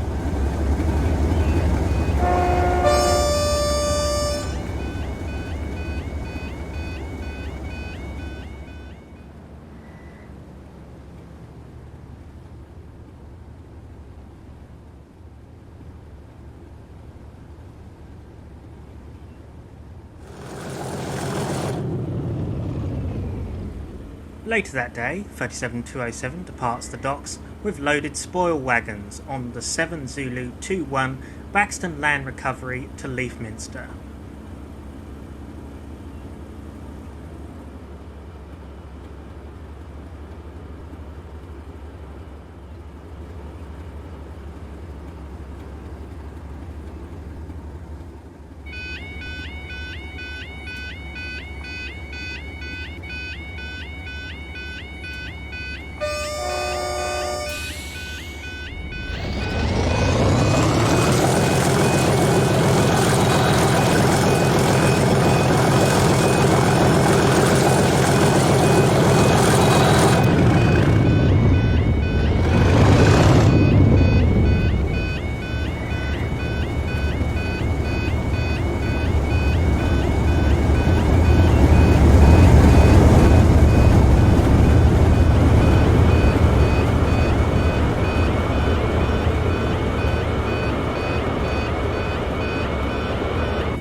GBRF Class 20s 2901 and 2905 passed Chelston Road on the 0 Zulu 20 Leafminster RTC to Saltmarsh TMD SRS.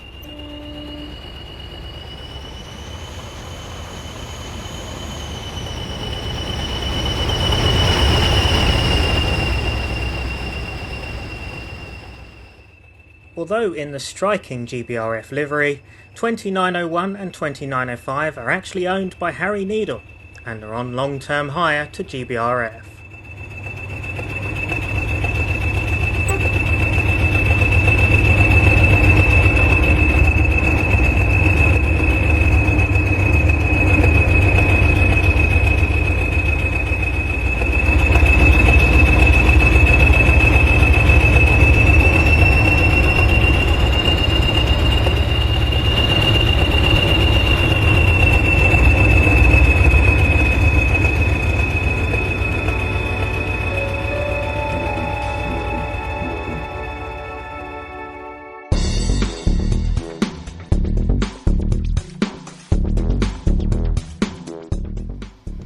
The 6th of April saw RRL's 66038 in charge of the spoil train.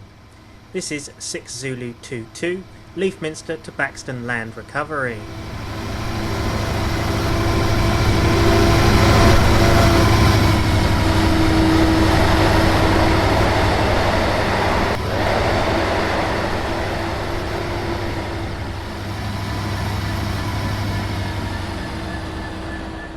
The train passes through Giles en route to Buxton.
66038 arrives into Buxton docks with the empty spoil wagons for loading.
As of today, 66038 is in store at RRL's storage site near Buxton.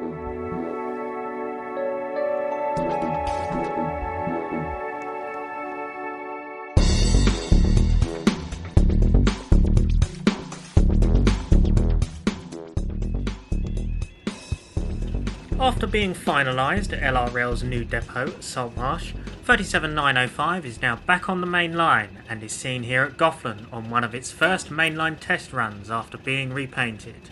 It's seen with 2304.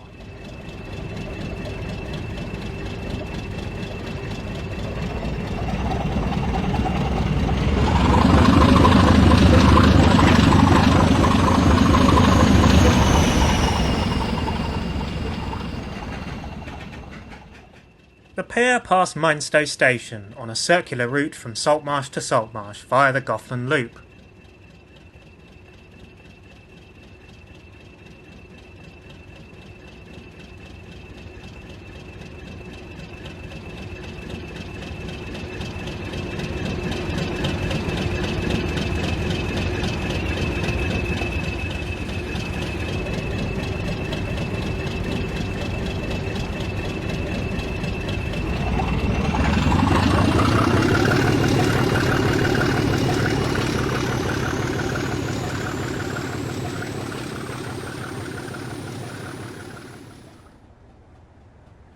For a period of a few weeks, LRL's 37407 and 37428 were on hire to Colas Rail to operate the two test trains. The first was 1 Quebec 03, Leafminster RTC to Leafminster RTC, PLPR test train running of the 16th of April. The train is seen passing through Chelston Road. It makes a quick crew stop before proceeding en route towards Giles Mount.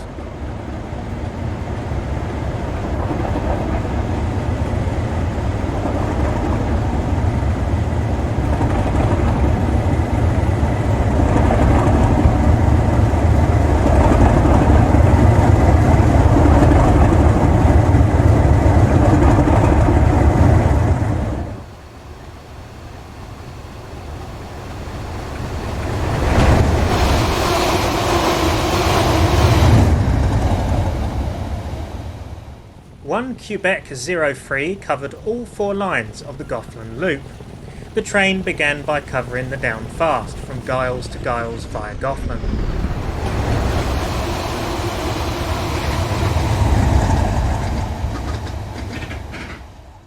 After reversing at Giles, a slightly unhealthy 37428 leads the train on the up fast round the loop again.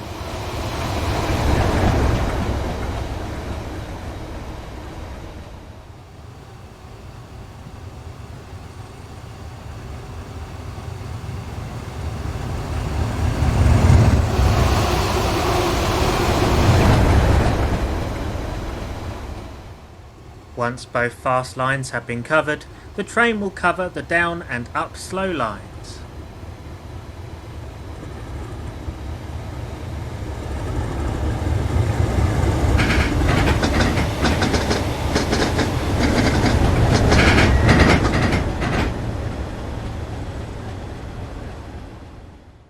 Around half an hour later, 407 returns from Giles, now covering the up slow line passing through Falkingham General.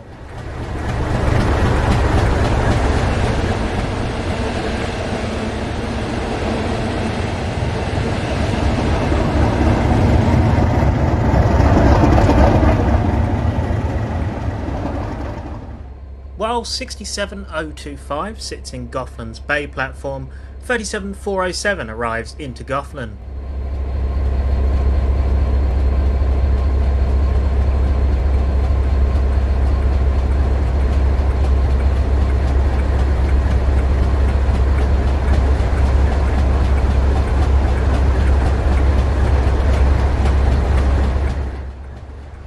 .67025 departs Goughlin with a service to Giles on the anti-clockwise direction, while 37407 and 37428 depart Goughlin for Giles in the clockwise direction.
After covering the down slow, 428 leads the train back towards Leafminster.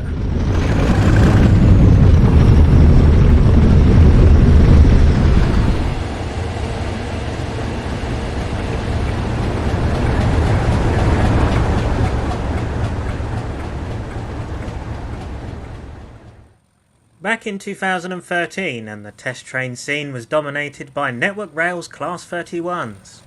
Here, 31285 and 31105 top and tail the then monthly 1 Quebec 56 Leafminster to Leafminster PLPR.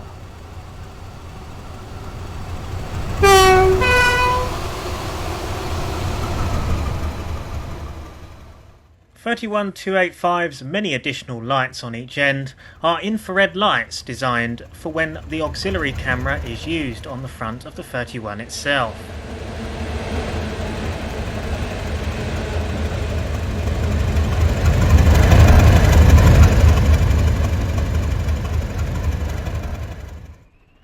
Once at Renford, 31105 now leads the train towards Giles.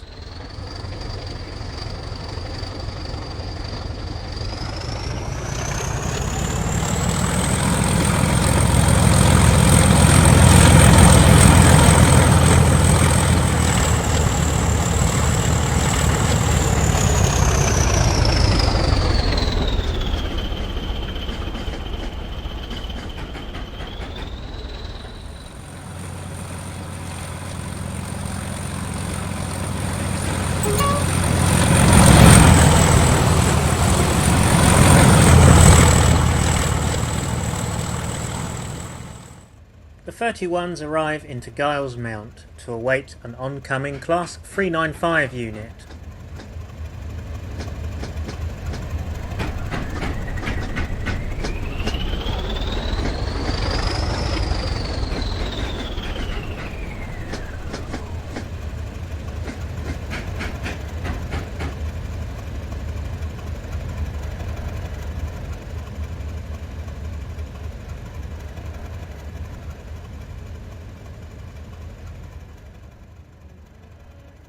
.395.005 is pathed into Platform 1 via the crossover.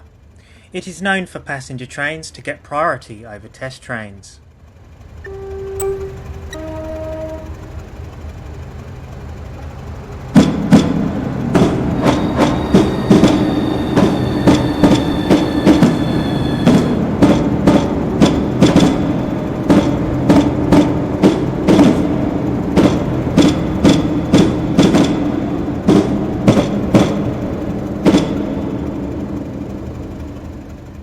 Once the 395 is clear of the crossover, 31105 gets a green signal to pass through platform 2.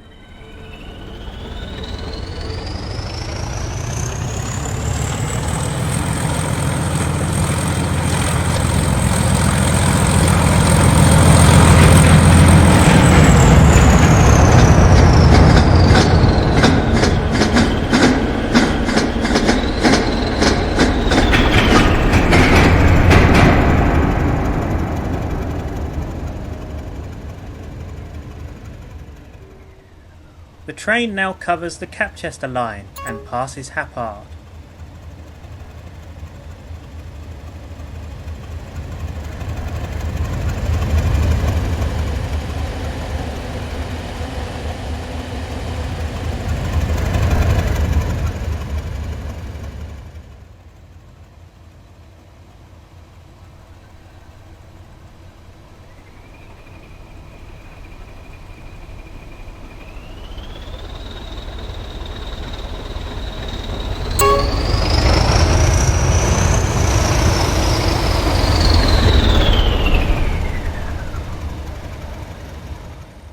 The train reverses at Fartherwell and finally is seen passing through Morsfoot High Level en route back to Leithminster.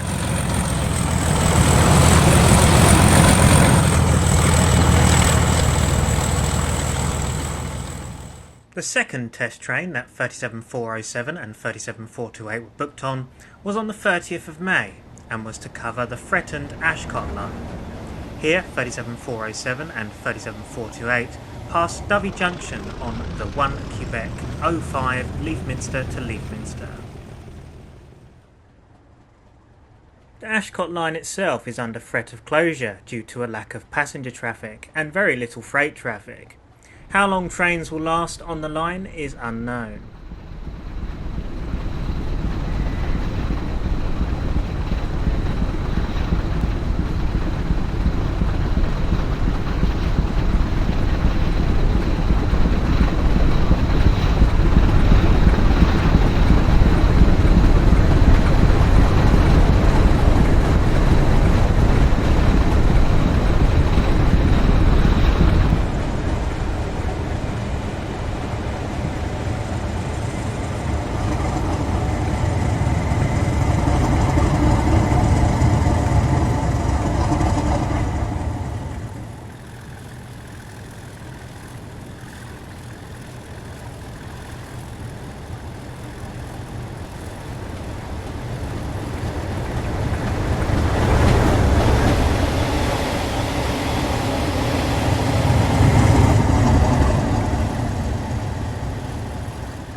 (37407), named Blackpool Tower, leads the train towards the Ashcott line and is seen now passing through Buxton.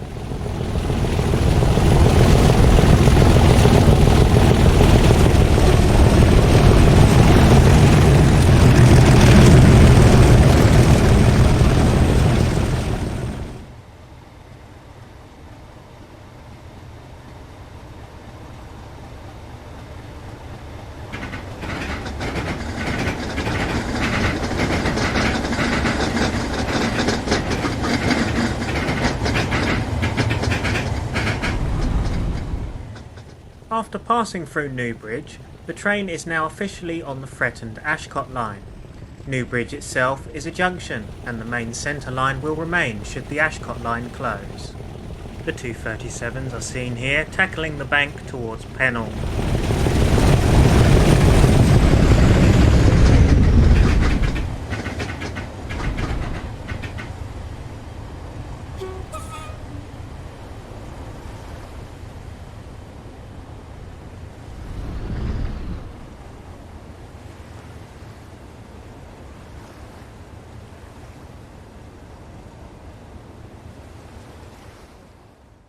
The pair are seen coming off the 15 mph speed restriction at Pennell Bridge. The limit changes to 25 mph through Pennell Halt, a few yards down the line. The reasoning for the slow speeds is so that passengers requesting to board a train at Pennell Halt can be clearly visible to drivers.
At St Ashcott station, the line splits again.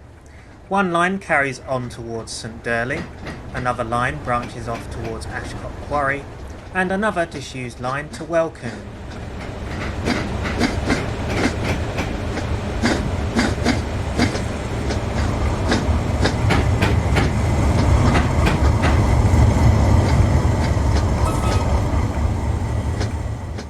One Quebec 05 takes the main line towards St Durley Yard, where the train will reverse.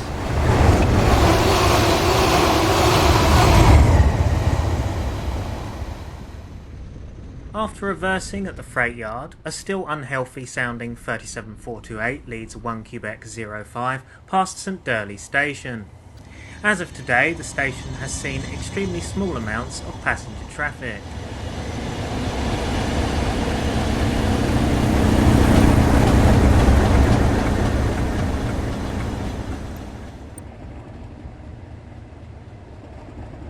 (37428's unhealthy sound and low power wasn't going unnoticed, and at Stony Combe the train halted into the platform to allow the crew to look over the locomotive.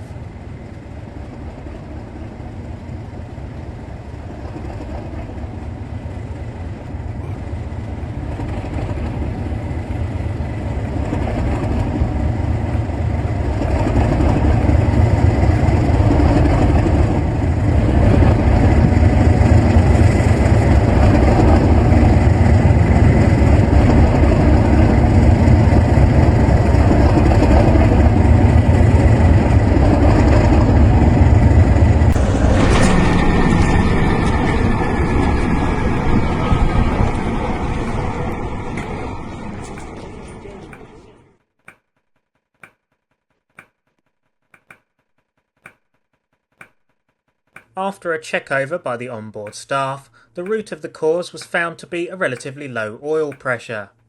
The loco was restarted and the train limped onwards, with 37407 doing most of the work.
The downward journey from St Durley is mostly downhill.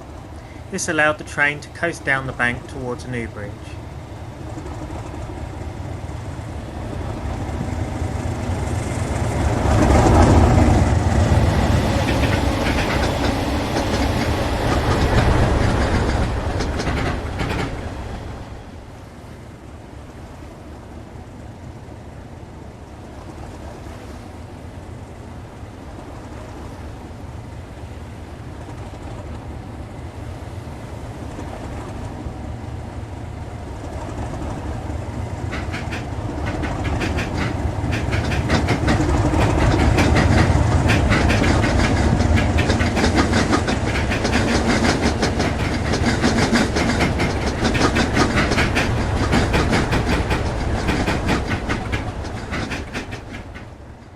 The train got as far as Brimsley before another stop was required.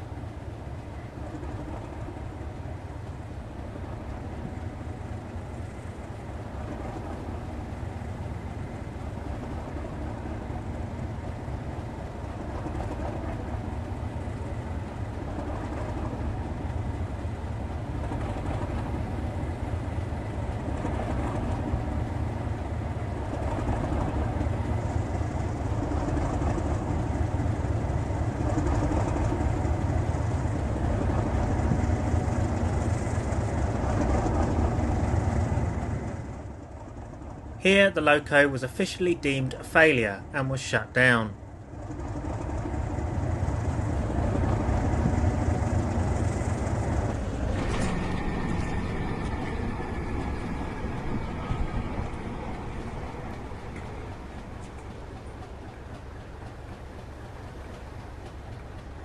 A plan was arranged to have 37407 push the train to the nearby Hesticombe Works, where a rescue loco would be dispatched from Saltmarsh.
Due to vandalism of the ground frame on the rear entrance to Hesticombe Works, the train had to pass HW and 37407 would lead the train in by the front entrance.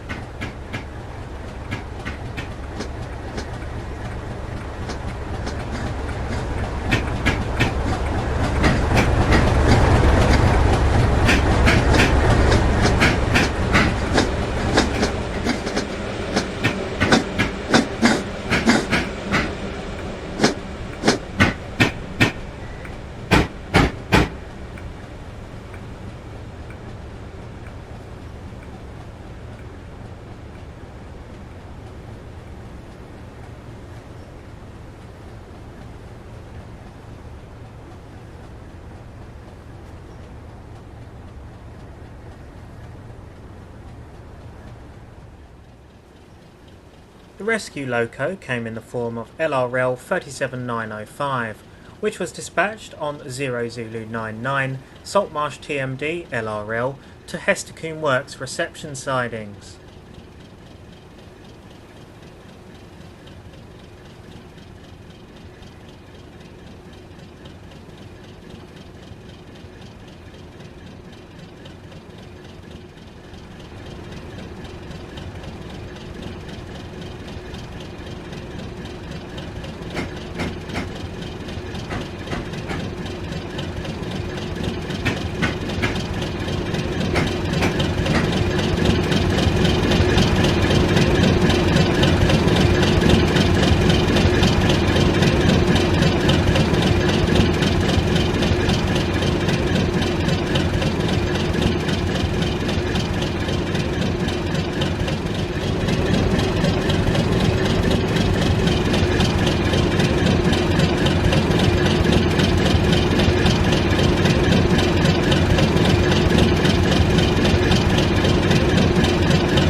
The plan for 37905 to haul the train off the works came to a sudden halt, as luck would have it.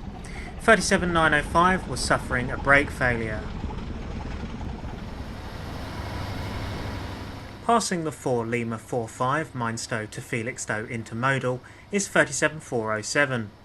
In the end, the decision was made for 37407 to run round the train and not long after it lead both failed 37s through Minestow Yard en route for Leafminster.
Later that night, 37407 passes through Chelston Road with the 0 Zulu 37 VSTP run, towing both failed locos from Leafminster to Saltmarsh.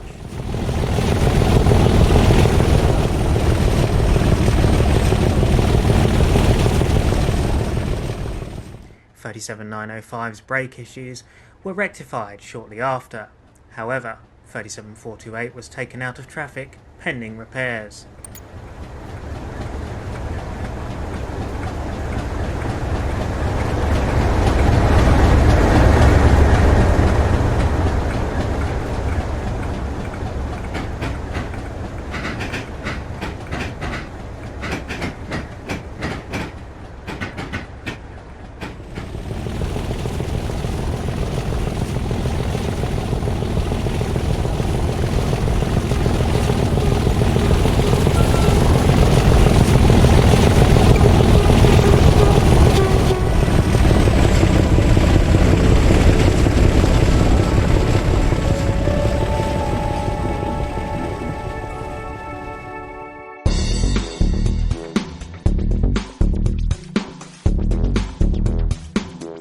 During February and March of 2024, the Avon Transport Group, or ATG, officially ceased all operations with its subsidiary company HBRF, and with it went HBRF's subsidiary companies Hesticombe Works and Norbury Works.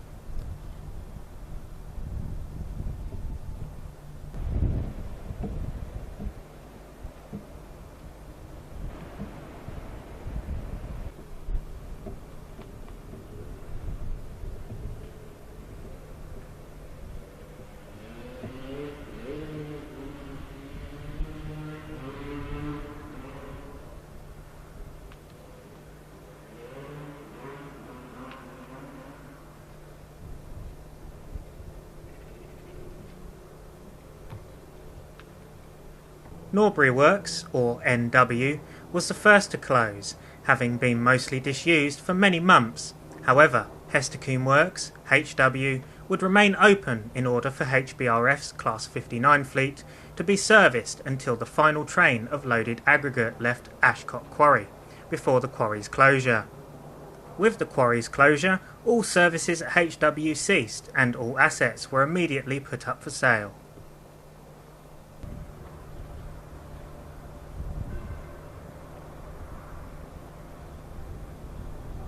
This is the derelict site of HW during May of 2024. By this time, the depot had been closed for around 2 months. However, the depot was still accessible in the event of an emergency.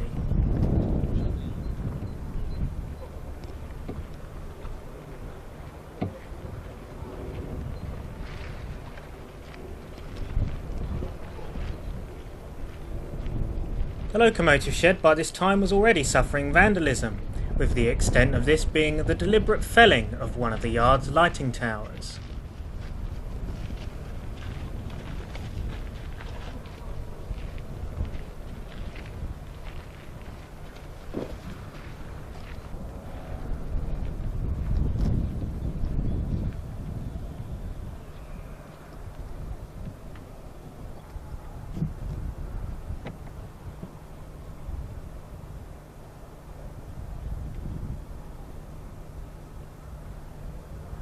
Once all assets are sold off, the site is planned to be demolished. This will include the maintenance shed, locomotive sheds and the wheel turning shed, as well as all the sidings.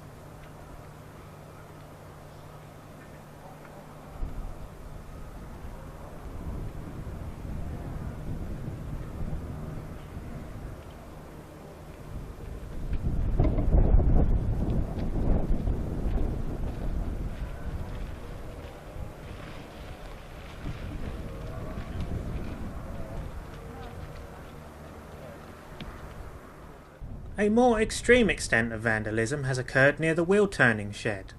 At some point during the weekend of the 23rd and 24th of March, the entire section of the aggregate sidings was lifted by thieves. The track was later recovered. However, due to the site being due for demolition, the track has been disposed of.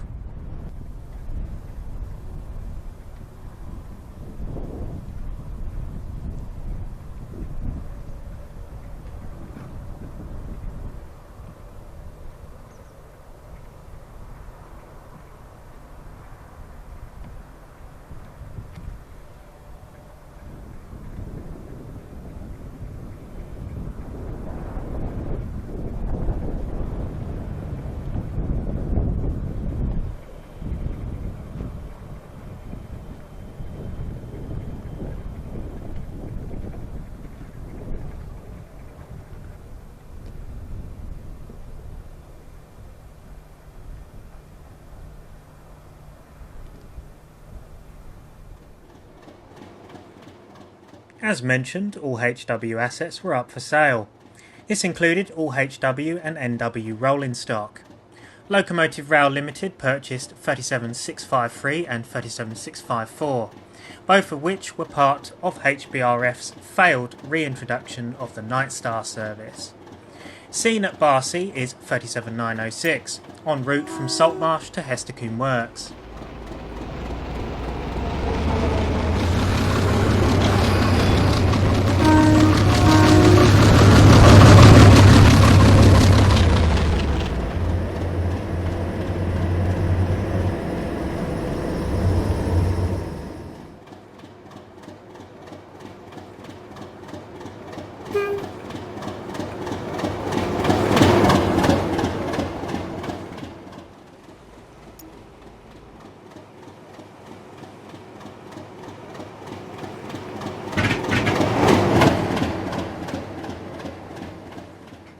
The 22nd of May saw the most amount of workings in and out of HW since closure.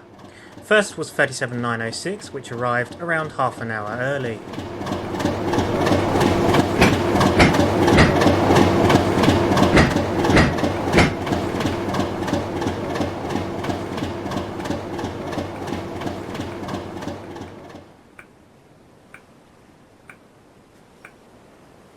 (37906) was shut down, while 37653 and 654 were shunted from the siding they were stored at.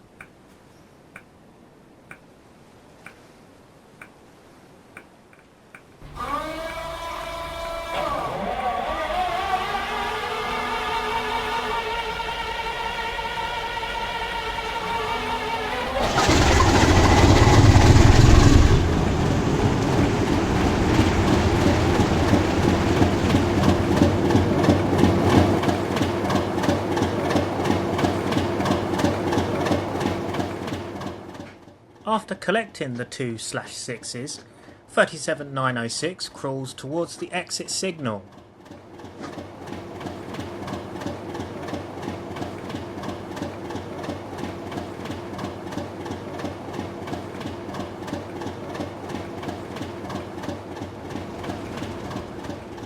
Halved in front of the convoy is fellow slug 37901, towing a failed new measurement train set, and is probably bound for Slatewell.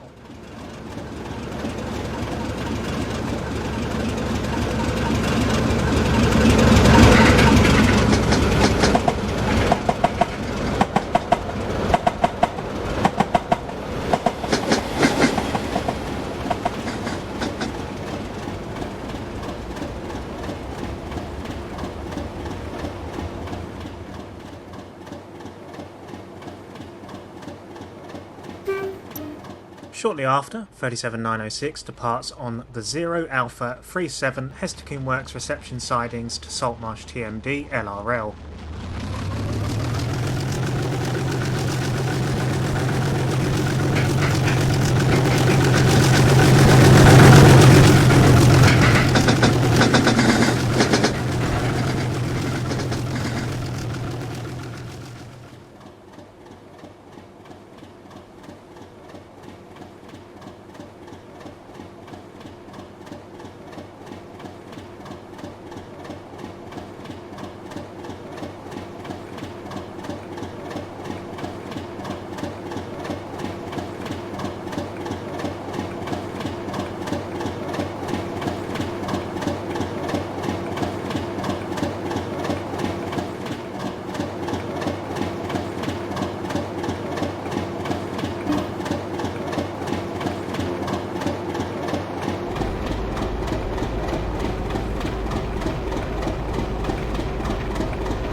Both 653 and 654 will be returned to active service by LRL and will receive their original numbers of 37603 and 37604.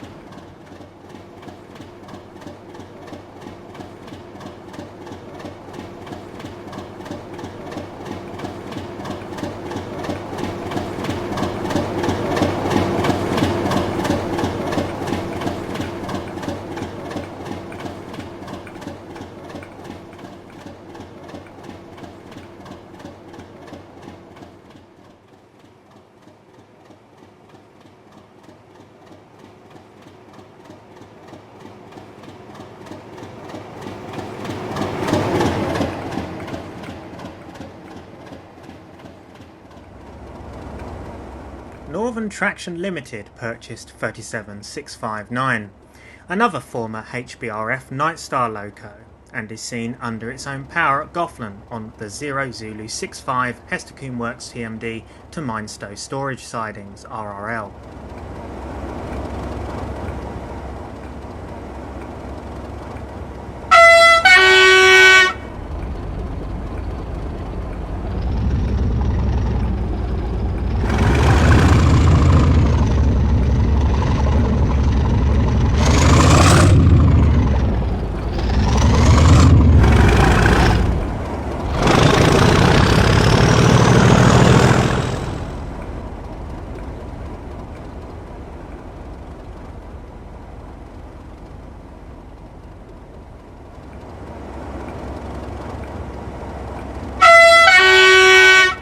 The loco is en route to Rydal Rail's new storage site on the former MOD site at Minestow.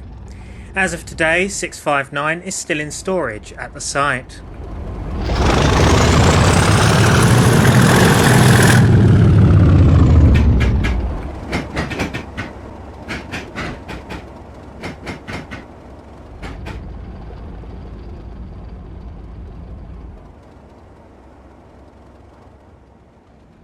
Meanwhile, Western Rail Preservation Group's 37466 departs Giles on the 0 Zulu 46 Dovey Junction MVHR to Hestercombe Works reception sidings.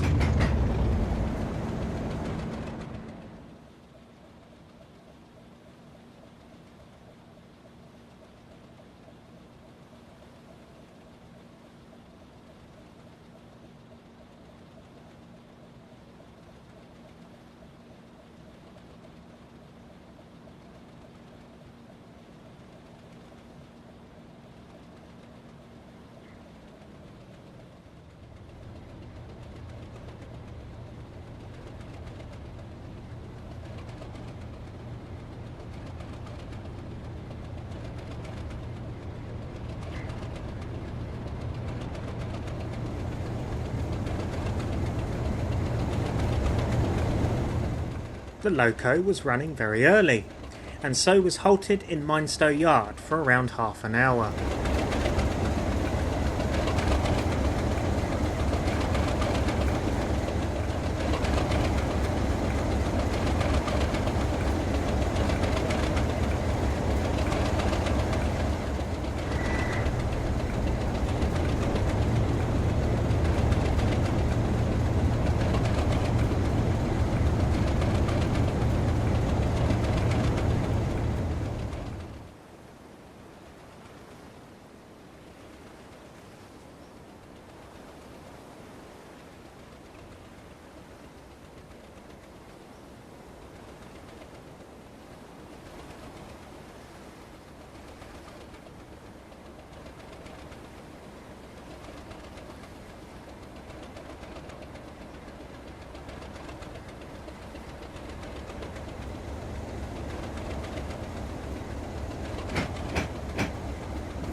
Now a real rarity, 37466 enters the Barron maintenance sheds in order to collect 73301.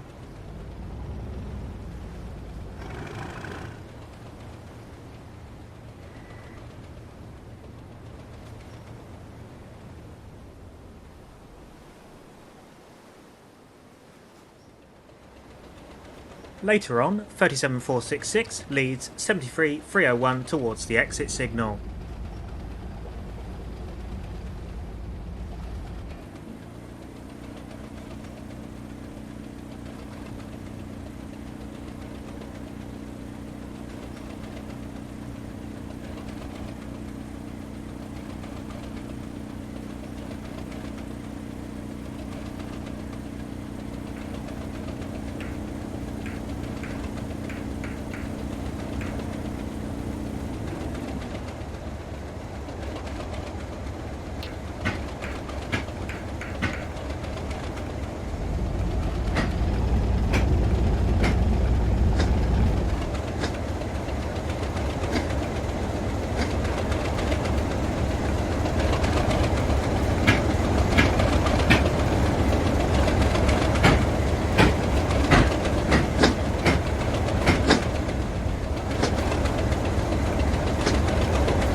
73301 has been purchased by a private owner and will reside on the Marston Vale Heritage Railway. This is 0 Zulu 73, Hester Works TMD to Dovey Junction MVHR.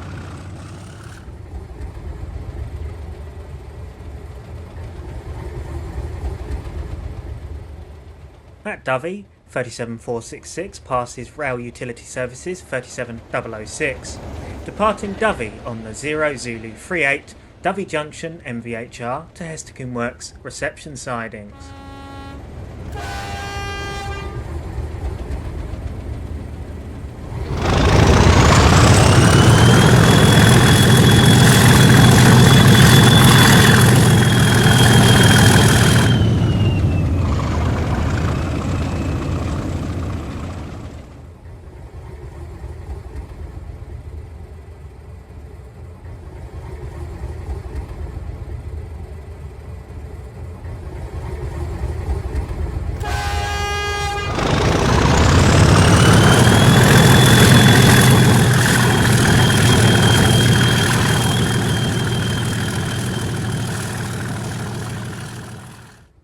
.006 then passes Sellercroft with 37851 on the 0 Zulu 39 Hester Works departure siding to Buxton LMD.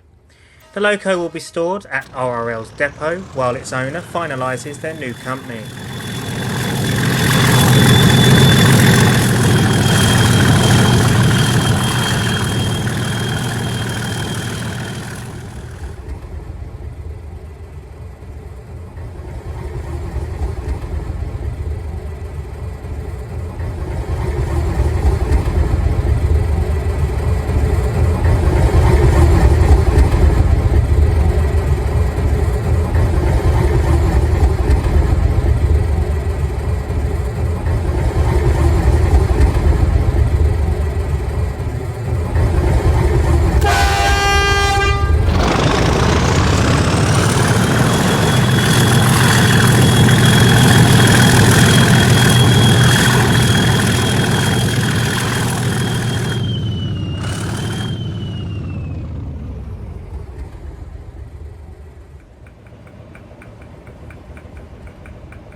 Now we move to RRL's depot to see the depot shunter 03063 shunt 37851 into the siding the loco will stay at.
With no buyers for EMD engined 37859, the loco was purchased by Rydal Rail Limited and moved to their depot on the 21st of May.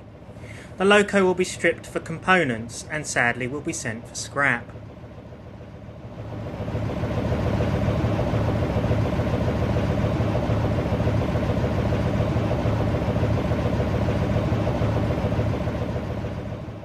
On the 24th of May saw Freightliner 70001 make its way from Hunslet Yard to Hester Works.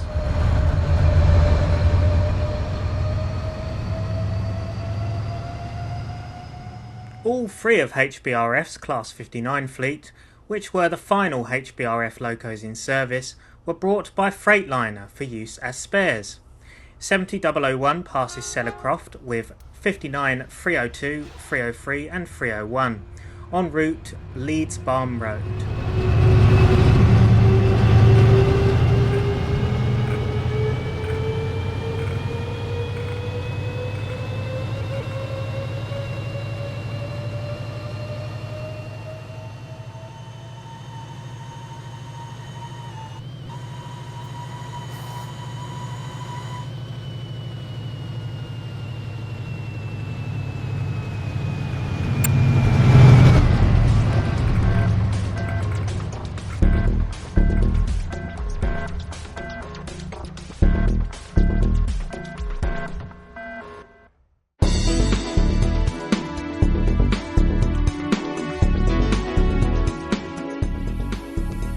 Following the RHTT season, LRL withdrew both 68 135 and 136 from active service and were placed under strategic reserve. By May, LRL announced that both locos would be put up for sale. A final rail tour was scheduled on the 27th of May, and on the 26th, both locos left Saltmarsh on a test run to Giles Mount and back.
Despite LRL's brand change, both locos still retained the original Locomotive Rail Leasing logos.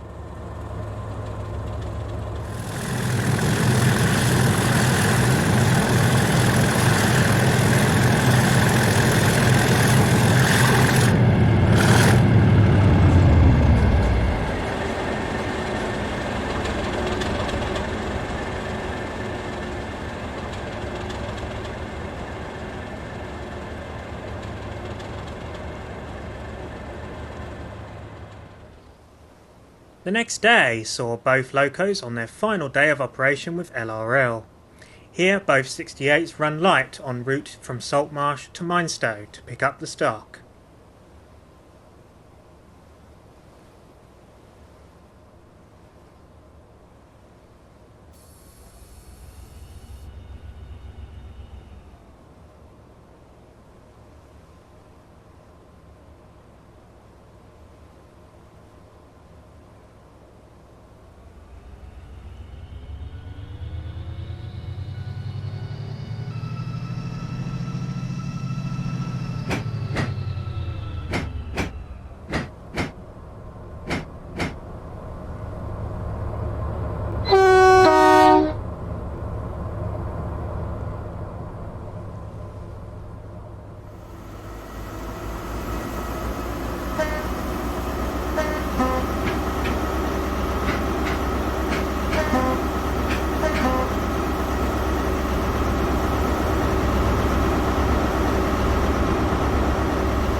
After collecting the rake of Mark III coaches from Minestow, the now top-and-tailed 68s make their way to Giles.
At Giles the tour started.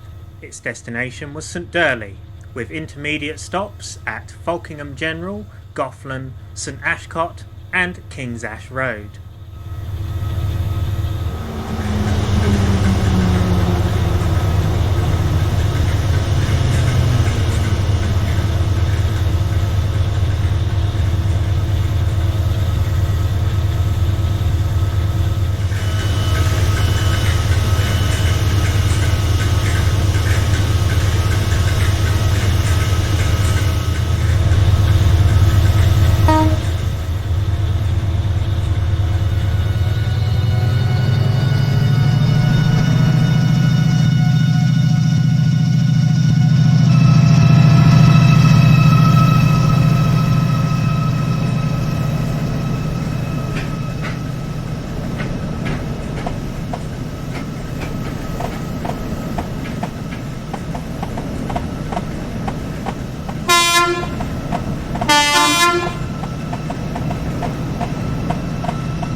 The train arrives into Falkingham General, the first stop of the trip.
Just round the corner, the train arrived at its second stop at Goughlin.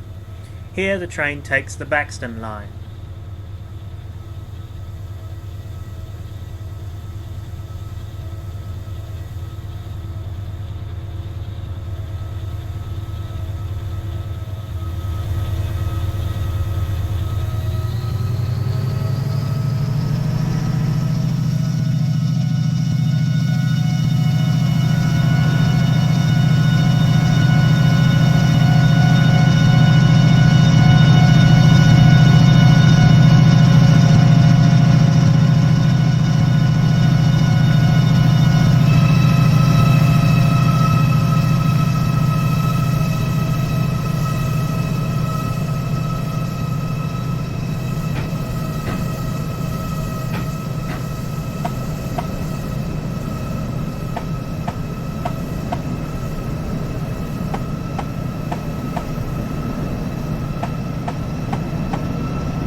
During the tour, 68136 was suffering traction motor issues. However, the train kept going. Here the train rounds the corner just after the bridge at Pennell.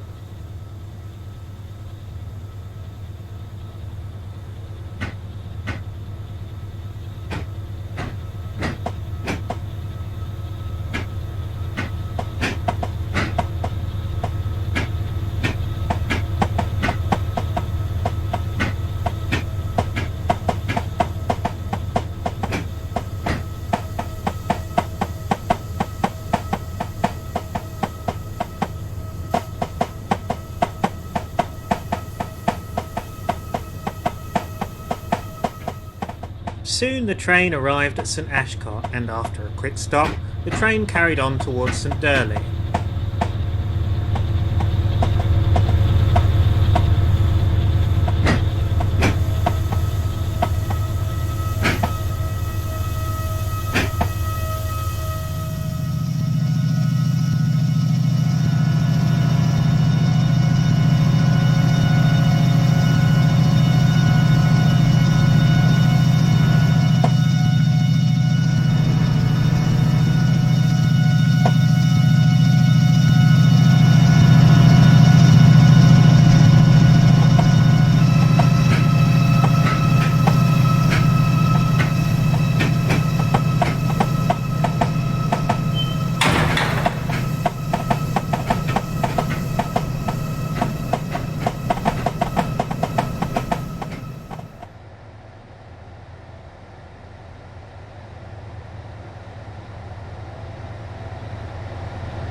The train is now seen departing King's Ash Road.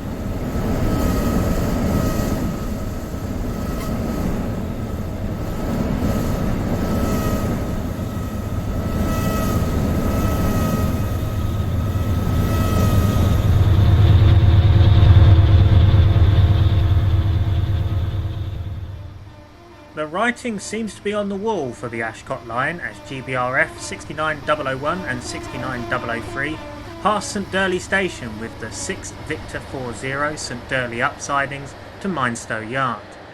This was the movement of 4 5-set auto ballisters, which had been based at St Durley. The movement of these wagons are due to Yard's planned closure.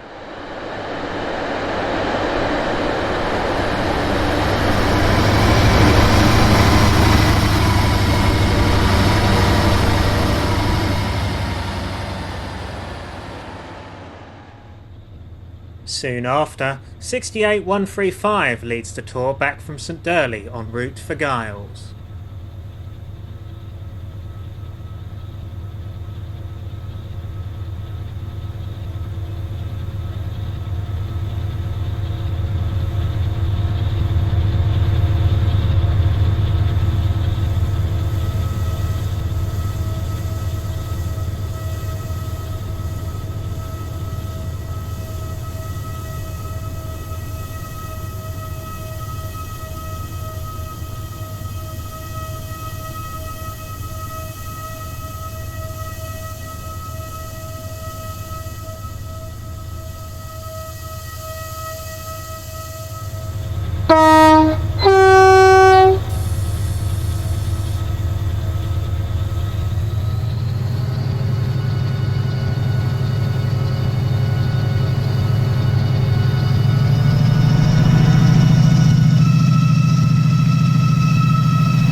Finally, the tour passes Morsfoot. Following the tour, both 68s were sold to direct rail services and left for Crewe the following day.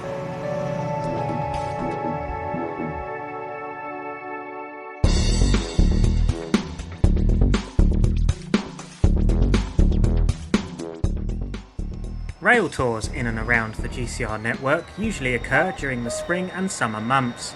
This particular run, operated by a pair of Class 57s, was the Seaforth Seasider, seen passing through Chelston Road.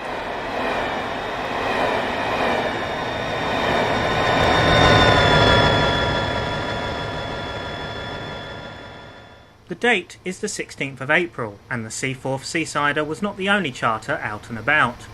67005 and 35028 Clan Line were seen in the evening on the GCR's Bronze Arrow Rail Tour, operating from Giles to Fatherwell and return.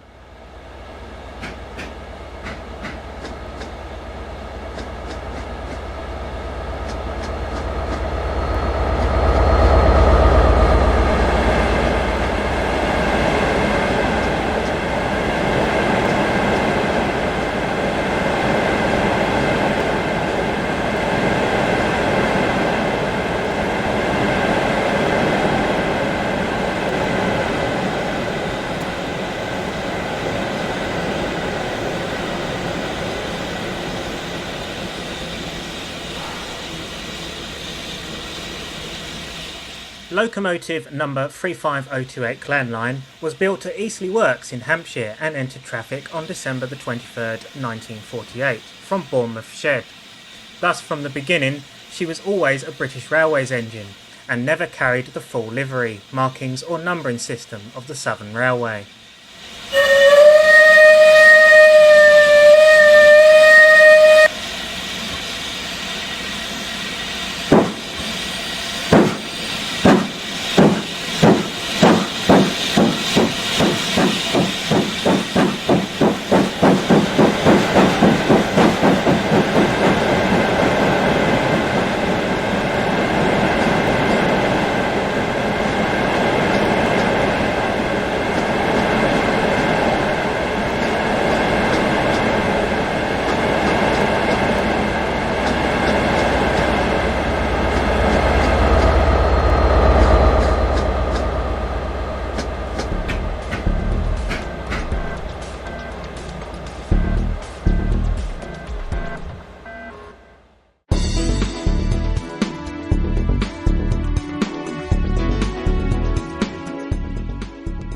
On the 24th of April, the Marston Vale Heritage Railway were holding their spring diesel gala event, with both resident and visiting locomotives in action. The main headquarters of the railway is at Dovey Junction, which shares the station with the GCR Mainline. On the approach to the bay platform is 207015, carrying the number 1315. It has come from the railway's current terminus at Chestergate.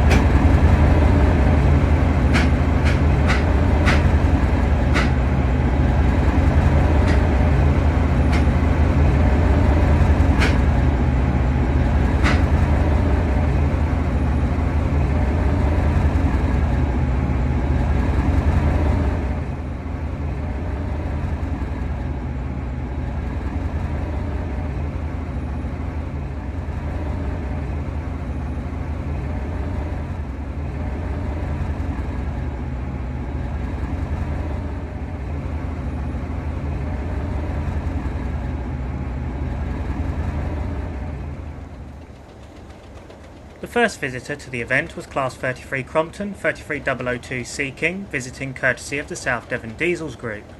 It is seen here at Marston Firth passing the up train for Chestergate, taken by Western Rail Preservation's 37655.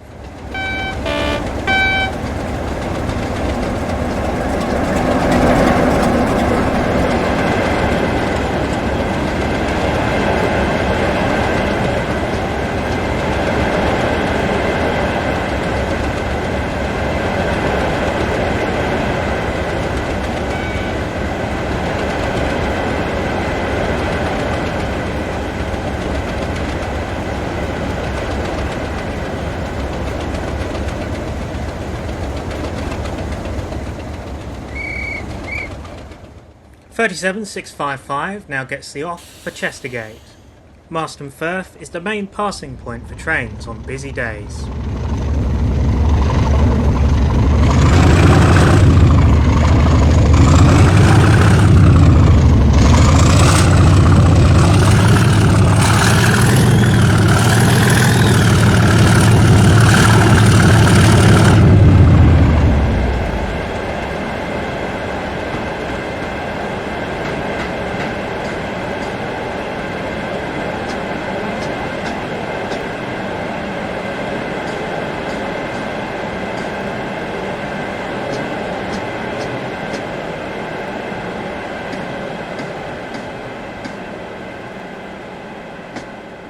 In the opposite direction, 33002 is now seen departing with a train for Dovey Junction.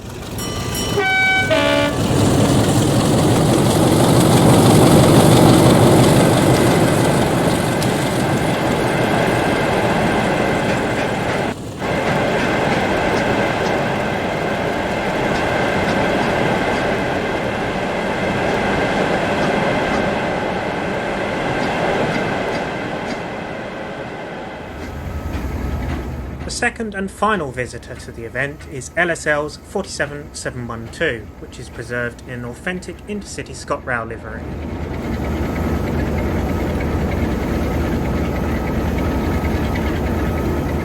The 47 is seen at Dovey Junction running round its train to form the afternoon service to Chestergate.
.002 now arrives with the afternoon service from Chestergate.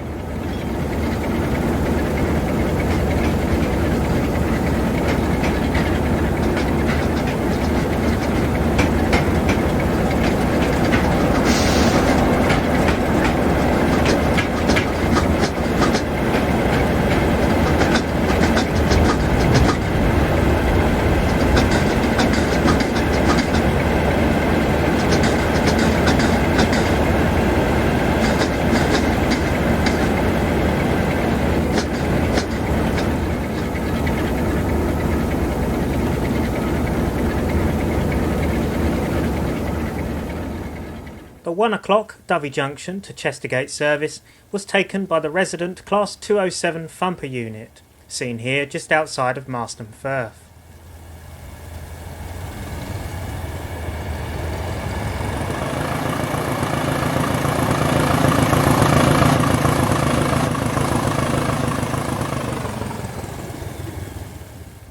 Now that 207015 has departed with the 1 o'clock service to Chestergate, 47712 can then depart on the 1:30 service to Chestergate.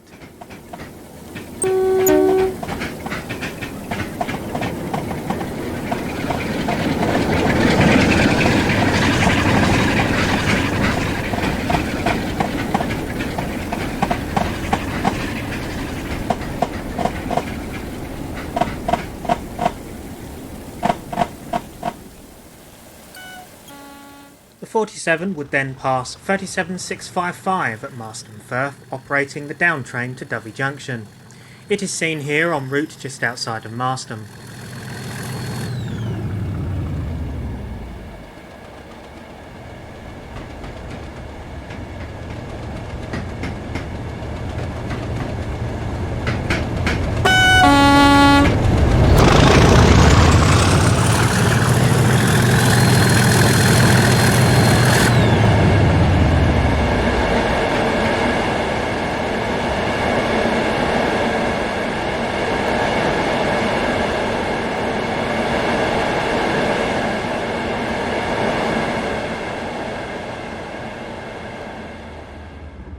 Skipping forward in time towards the end of the day, 207015 is put to bed at Chestergate.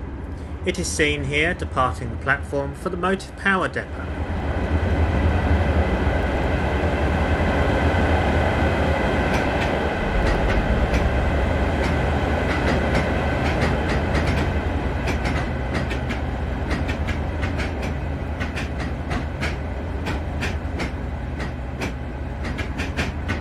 .33002 is seen on the 7:30 train from Dovey Junction. This particular service is only travelling as far as Marston Firth, where it shall terminate. This is so that both the loco and stock can be shunted into the yard at Whitley, and to make plenty of room for the evening Beerex run taken by 37655.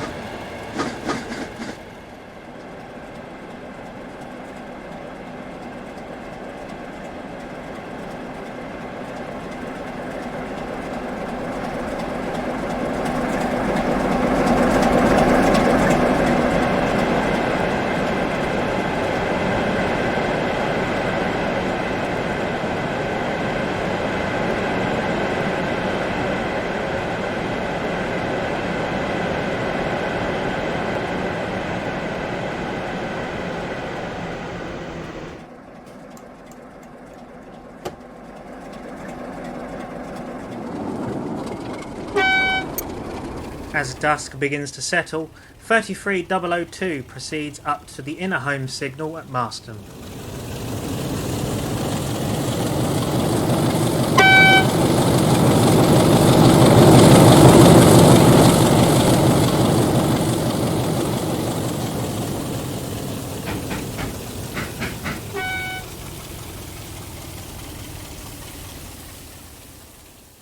The train is now seen passing through the platform.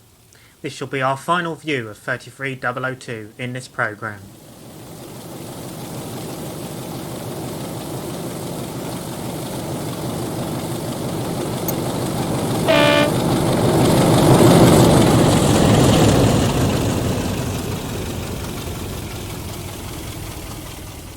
We finish up with the 10 o'clock Beerex train, about to depart Dovey Junction.